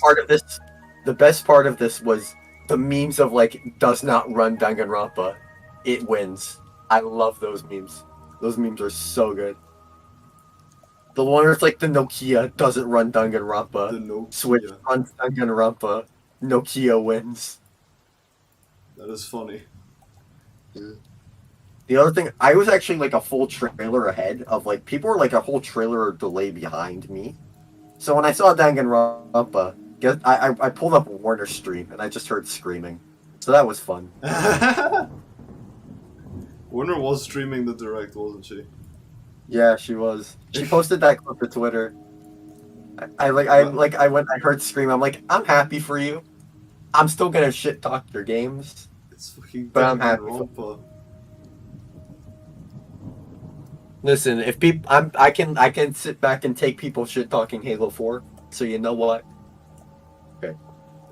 Halo 4 is like your Halo 4 is like my Kingdom Hearts 3. They're not on the same wavelength. Oh. You probably want to swap your pistol. Never mind. I'm not playing You this. should probably make your I'm lost chat. I'm changing levels, so I don't want to play this level. Okay. I'll reach. There's the Wii U port of the Fatal Frame game that apparently is not very good. That was European exclusive, I think. Oh yeah, Project Zero. No, Maiden of Black Water. I think that's it. Yeah, but they call Fatal Frame Black Zero in Europe. It's very funny. Okay, and then we got Doom Eternal: The Ancient Gods Part 1. My god, I could not fathom playing this on a Switch. I mean, it's interesting that they got it working. Yeah, it's interesting they got it working, but I could not fathom this game at 30, let alone on a Switch. Not because like, oh, I can't imagine it running on a Switch. I mean, I can't imagine playing it on a Switch. Because it's this game, it's The Ancient Gods Part 1. And they announced the Pro Skater 1 and 2 remakes were coming to Switch, that seems like a good fit for the platform. Yeah. Even if it does look worse than the 360 Tony Hawk games. I mean, okay, sure. But Like, there's so much aliasing, it's unbelievable. I can count the pixels. That is a shame. I mean, I think It reminded me.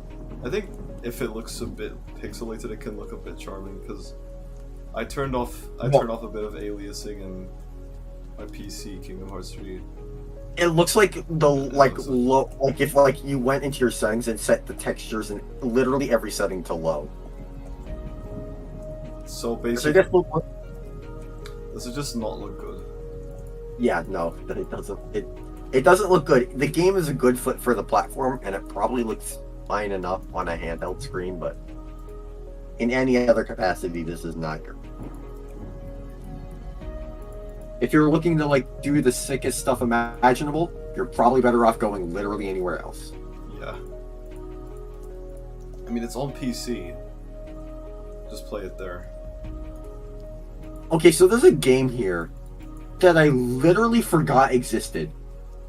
Like, I literally didn't know this game happened in the Direct. Like, in any... I don't remember any slight memory of watching this. Which game? It's called Strange Brigade. Huh? What was that? Strange Brigade. I don't recall any of that. I don't either. Strange Brigade? Is this a Mandela Effect thing, or what is happening? No, it's in the upload. That's very strange. I don't remember that. Okay. Mario plus Rabbids Sparks of Hope we already talked about, so...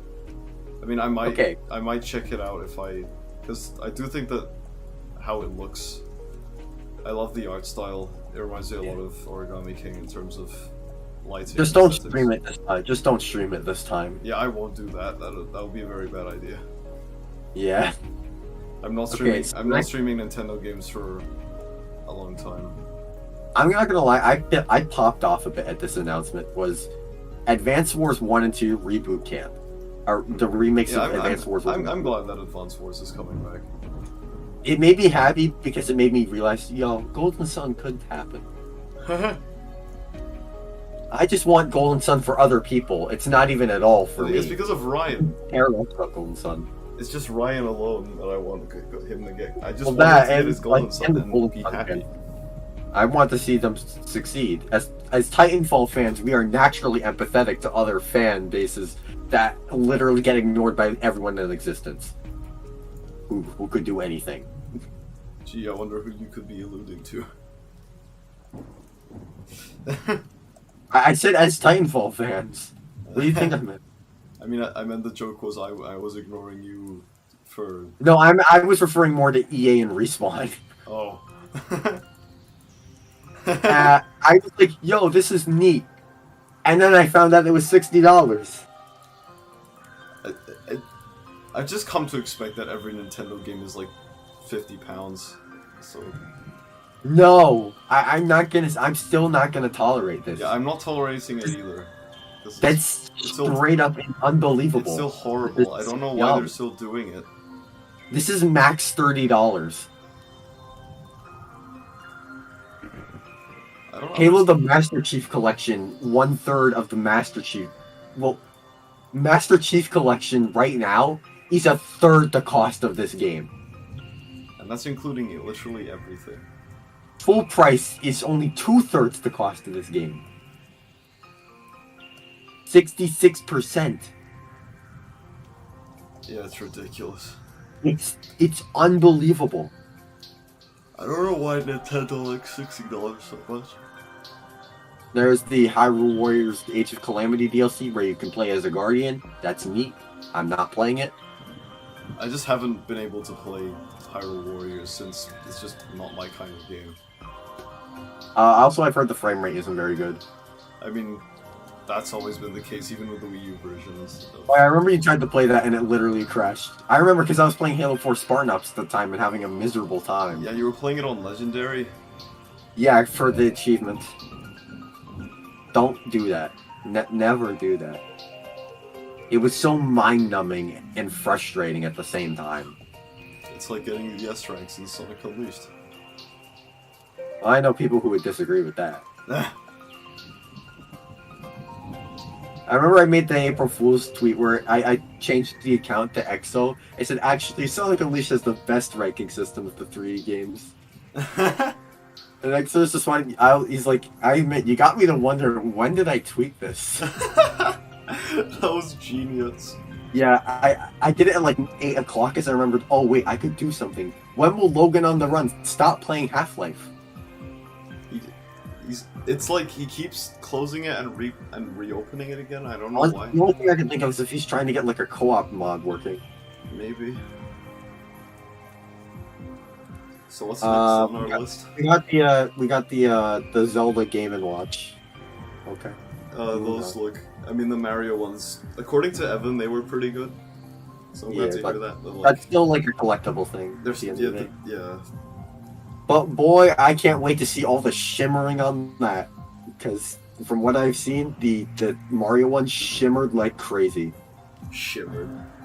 Yeah, you know, like the pixel shimmering where the pixels aren't proper size and there's no interpolation. Oh So, god. Yes, so it just shines everywhere.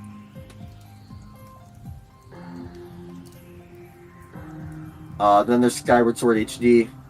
We don't need to dignify Could any not time. give less of a shit.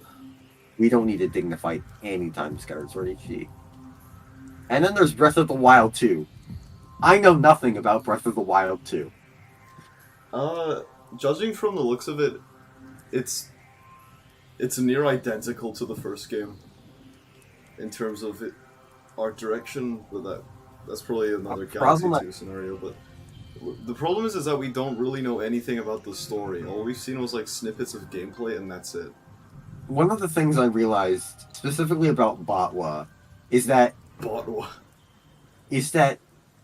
the world really isn't interesting. Like, there's nothing interesting that really happens in the world. Like, you can't go off to the side and find something, oh, that's cool, that's like a cool little thing. Like, in the moment, you'll find, like, oh, there's this cool little, like, macabre-like thing that I can, like, approach in any way I want. But at the end of the day, that's not going to be memorable. There's no real, like, interesting side thing or anything. Like from what I understand, like whenever you do see an event, it's so minor that it's just gonna completely go over your head. You've played this, so you probably would know what I'm talking about. I finished Red Dead 2. No, Red Dead 2. Red Dead 2. More like that, where like you can just go off the path and find some wild shit. Yeah. Like some wild, interesting story. None of that exists in Breath of the Wild. You know what? Yeah. It's the thing is, Zelda is very. Actually, no. There's some stuff in the world that you can find that I find interesting. Yeah, but like the 6 out of the entire world. One of the most memorable things I did was like I found I needed like a heat resistant. I needed like fire resistance. Anything fire. Was it the beginning of the game? And no, it was like when I had to go to the Goron side, and I didn't have any. No! And I thought that heat-resistant items would do the trick, but no, they didn't. But then I was like, you know what? I'll try to go to another major dungeon in the game, and then I found this girl in the overworld, and then she was like being attacked by like enemies or like wolves or something. Oh, was it the Sheikah? No, the Sheikah are different. You mean the Yiga clan? Yeah, the Yiga clan. It was one of those where it was like no, they don't appear until like they don't appear unless you go to the sand area first, or where Rosa is. But no, no, there was just this woman, right, and she was being attacked by like wolves. But then when you kill the wolves, she rewards you with a fire-resistant potion. My mind was blown because I literally figured out I can use this to get to that area. You know the Terminal Montage short where it's literally Link just stocking up food and tanking the damage? Yeah. That was me. That's what I did in the ice areas. What you know how like the opening plateau, like there's one that you need to get to, but like you don't have, but like it's in the cold, so you need to like bring like something hot or like do that? Yeah. Guess what I did? You need to... I save state my way there. I was just eating food. I would save right before I died, then load the game right there, and I'd have full health. So I just tanked that all the way there. Yeah. I think that's what I like about Breath of the Wild a lot, is that it encourages you to think out of the box. But you know what else can do that? Halo 3. Yeah. The thing is, why I admire Breath of the Wild for that is because because every time you can think outside of the box, it'll more than likely be a right answer. The issue I have with Breath of the Wild is it doesn't seem like there's much outside of that. Like, when I can get that same experience elsewhere with things that are with systems and combat and everything that are a lot more interesting, flowing, and dynamic, I don't see why I would go to Breath of the Wild. The reason I go to Breath of the Wild is because I like Zelda, I like dungeons, I like exploring, I like big worlds to explore as long as there's something to do in the worlds, and I think Breath of the Wild's world has plenty of stuff to do. And There's probably a reason why I haven't touched it since 2018, though. I haven't touched it since I finished it, and that was like 2 years ago. Then what does that say that you never bothered to return? I mean, the thing is, any game that I finish now, I still give it a lot of respect because I've played way too many games that I just never finished because I was like really disinterested in it, and the game just wasn't engaging enough. But the thing is, Breath of the Wild, I tried playing it again on Cemu for testing purposes. I ended up sitting there for like 5 hours playing it. Yeah, that game's a time sink. Like, you can easily lose time with that game, to be fair. And there's, yeah. Like, I didn't even realize I had 120 when I checked, like, all the way back in 2018. Really? I was like, I thought it'd be like 60. But then again, but Yeah, the game I will agree with like Yeah, Chris the right game now. is It's like where like Nintendo kind of gets a lot more props than they should get because they are Nintendo. I think the reason why I like Breath of the Wild a lot is because it really engages the player. I was gonna say it makes you really feel like Link, but I'm not that way. But at the end of the day, if I want the sandbox and like combat thing, I'll go to Halo, and if I want the combat, I'll go to Dark Souls. I think what Halo Infinite is doing, like you being able to explore Halo Ring, like it's kind of like how Breath of the Wild makes you explore a massive world. Yeah, That's what I want out of Halo Infinite. I just want Halo's combat flow, kind of want with that, but and with a better story progression. Yeah, Definitely a better story progression. but yeah, it's Halo. Naturally, it's gonna have a better story than Breath of the Wild. I mean, Breath of the Wild has a decently told story. I won't Yeah, lie. it's decent. It's decent, but like, there's nothing highly exceptional or interesting about it. I just like how the game is structured. You can go in any Yeah. order you want, which is something I wouldn't usually praise out of many games. Like, I usually don't care if you can go in any order you want, but in Breath of the Wild, why I think it works is because each area is so different, and each area feels like its own world, kind of. Yeah, I get that. There's a lot to like about Breath of the Wild, but there's just at the end of the But day, I understand why someone no wouldn't reason like for it. me- there's no reason for me to go back to the game. I don't think there is one. Honestly, I think I should revisit Breath of the Wild because there's a lot. Because before I was exploring the world in my own way, I kind of want to do that again. I want to explore the world in a different way than I did in my first playthrough. Another thing is, And since I've been I'm away sorry. from the game for long enough, I'd probably not remember the world completely since the world is so massive. So what I liked about Breath of the Wild is that you can approach different areas through different means of transportation. I realize specifically is this is also, if I can go to say Halo, and I know I keep bringing this up, but it's a Yeah. great sandbox example, where I can go to Halo and instantly have the sandbox all the time, all of that. Why would I go to Breath of the Wild where there's a whole bunch of downtime? What do you mean by sandboxing? And where a soundtrack doesn't really hold its weight in fulfilling that area? What do you mean by Because that? it's light piano pieces, and I get what they were going for, and I know that sometimes, in the words of Marty O'Donnell, sometimes like if music is what makes it, if music is what makes you feel, then sound is what makes it real, and like sometimes just quiet ambience can tell a story better than any music ever could. You just went backwards, I did. but there should definitely be more Yeah, more Breath just, of like, the soft Wild background. soundtrack is Like for studying Yeah. purposes. Not lo-fi Zelda beats to study to. Not like that. No, it's just really it's just very relaxing. I'm looking for a walk in the woods. The thing is, yeah, I mean, there is a lot of good music in Breath of the Wild. I won't lie. I'm not disputing that. Like the Ganon boss fight. Yeah, the fights in the game are, I will admit, are a bit too easy, but the music that plays in them are most of the time really fun to listen to. I just don't think Breath of the Wild specifically is particularly exceptional. It's like a fine game. It reminds me of Spider-Man PS4.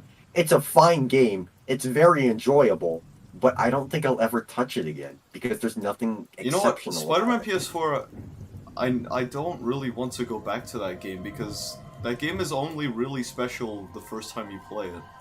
I tried playing it on Nightmare mode to see if it would, on New Game Plus to see if it would affect how I feel about it, but no. Yeah, it's just kind of one of those games like, oh, that was a good game. Yeah, I loved it on my first playthrough. I couldn't put it down. I'll never touch it.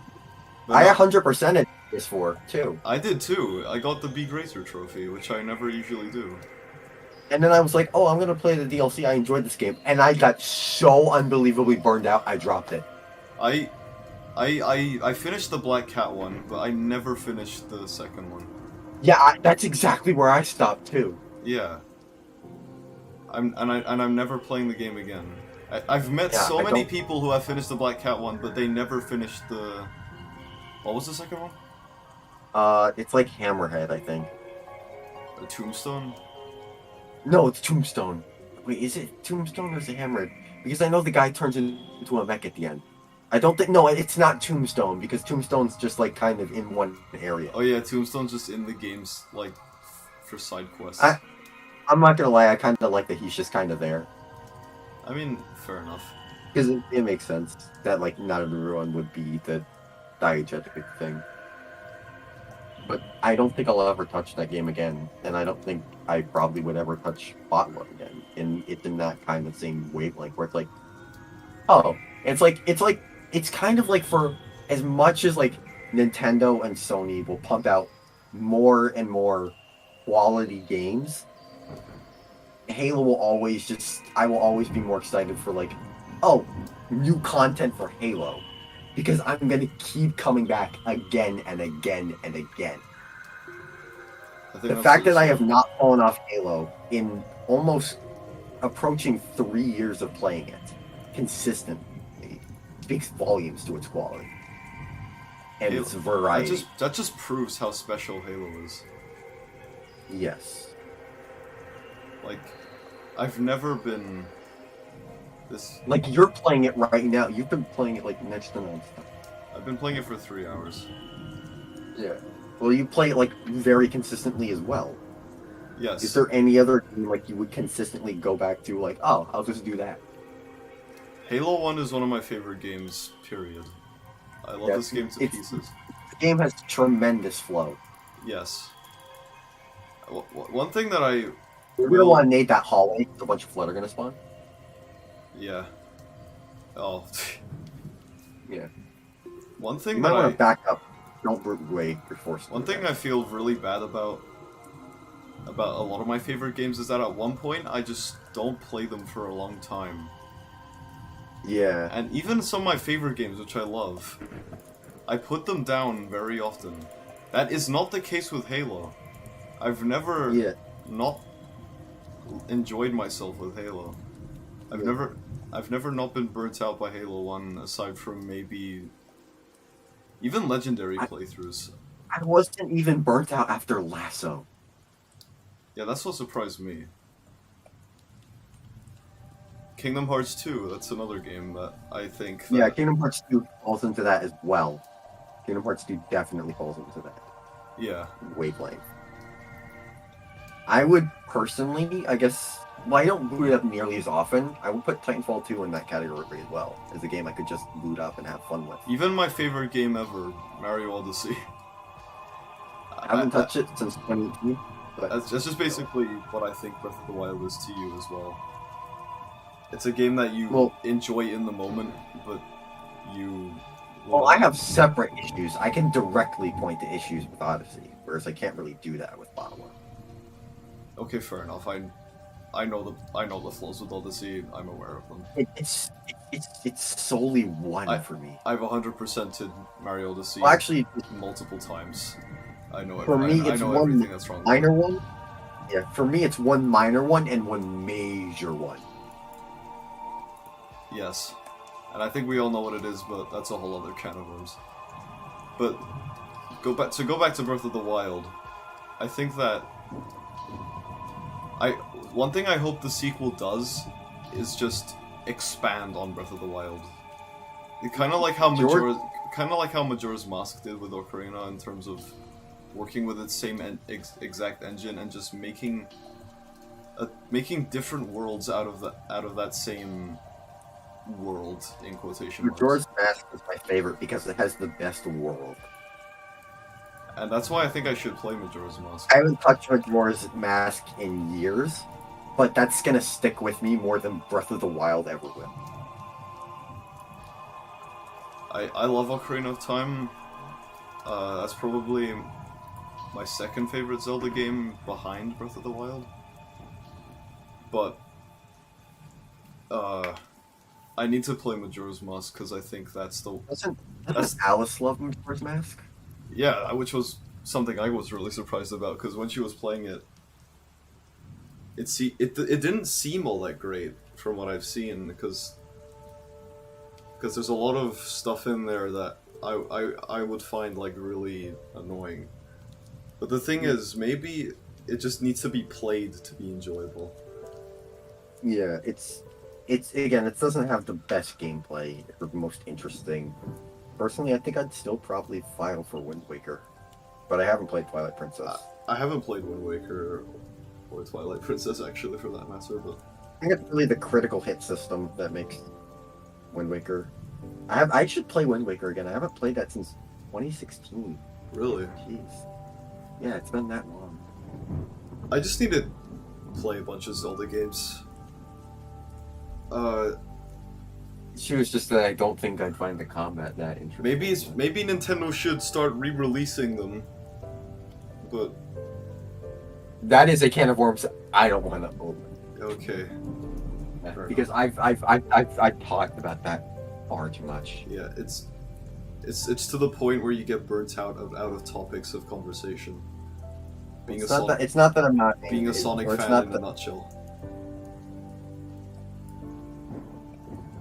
There's a reason I don't. There's a reason like we're starting like a quote unquote movement to move everyone to Halo Twitter. It's because Halo is the most positively energetic franchise at the moment. Well, that's not to say there aren't bad actors in the Halo community, because there fucking are, no fucking doubt. What's his name? Helljumper. He's not even he's like the tip of the iceberg from what I've heard from other people in the community. Like when I go outside of the circle, pretty much every experience I've had with the Halo community, that's not like some like just annoyed game chat thing, or like someone like that who just type like slurs in the chat, or you yell them like you'd expect from anything. Like it's been pretty much for the most part positive of people just passionate about the series, who really like it, and like aspects of it. It's just I know Halo's just a really nice series. Yeah. It's well made. It has some fantastic games. It's had a lengthy There history. isn't a bad installment in it. Yeah. There isn't a single bad installment. You're dead. Yeah. I keep forgetting your stream has a delay. It is pretty delayed. But yeah. But yeah, I mean, isn't even bad Halo Halo. 5. Yeah. There's a lot of The bad multiplayer in that aspects of game is fine. Apparently. It's fun. It's not Halo, but it's fun. I there are times where I was on my Xbox and I'm like, yeah, I'll boot up Halo 5, do a match or two. Yeah. Which says something for its quality, that I would boot up Halo 5. Like, just to play a match or two. Compared to other games that I just don't touch, like it's not like Doom 2016 multiplayer or something where I would never touch it again. Not because it's bad, but because I just have no I interest forgot in that Doom 2016 had multiplayer. You would never forget that Doom Eternal had multiplayer because it is not good. in the slightest. Nice. I don't know what they were thinking with that. I know what they were thinking. What were they thinking? The concept sounds cool, but the execution is horrible. It's not fun. They should have just made it deathmatch like everyone, literally everyone wanted, and they didn't do that. Yeah. So, in conclusion, Breath of the Wild 2, we need more information about it. Yeah. I hope they focus more on stuff in the world rather than expanding the sandbox, because that was never Breath of the Wild's issue. Yeah. So what was after Breath of the Wild? That was it. Was that it? Yeah, that was it. That's what they ended on. That was E3. Well, there was the Bandai Namco thing, but What did they show off? I have no idea. Well, we could talk about the Verizon one. I mean, do you know anything about Horizon? No. Me neither. So you think we should probably call it a night? I guess so. Unless you want to play your favorite mission in the library. Right now there's like a music box track playing in the background. It's very somber. The perfect ending theme. Yeah. I mean, especially after a conversation like that. Okay. So I guess is it the end of the stream? How long did we go for? Jeez, we went for 3.5 hours. Yeah. Let me check the list real quick. The Xbox mini fridge. Oh yeah. If I ever see that at a good price, I will buy that. Nice Sergeant nameplate, by the way. Yeah, Alice encouraged me to use it. My boy Avery, let's go. Oh my god, I realized his name's Avery. Oh my god. I can't. Oh my god. That is perfect. The swag, the peak swag and the low swag. Oh my god. Oh my Avery god. Johnson. Jeez. That is sad. Oh my god. Much like this music. So, on that note, I'm glad that we did this. I'm sure we'll make millions of views. Mm-hmm. Yeah. I'll definitely look over this one again if I come back to it. But yeah, I think that's gonna wrap it up. Thank you for listening if you did listen. Okay. In conclusion, they should just put Buzz back the way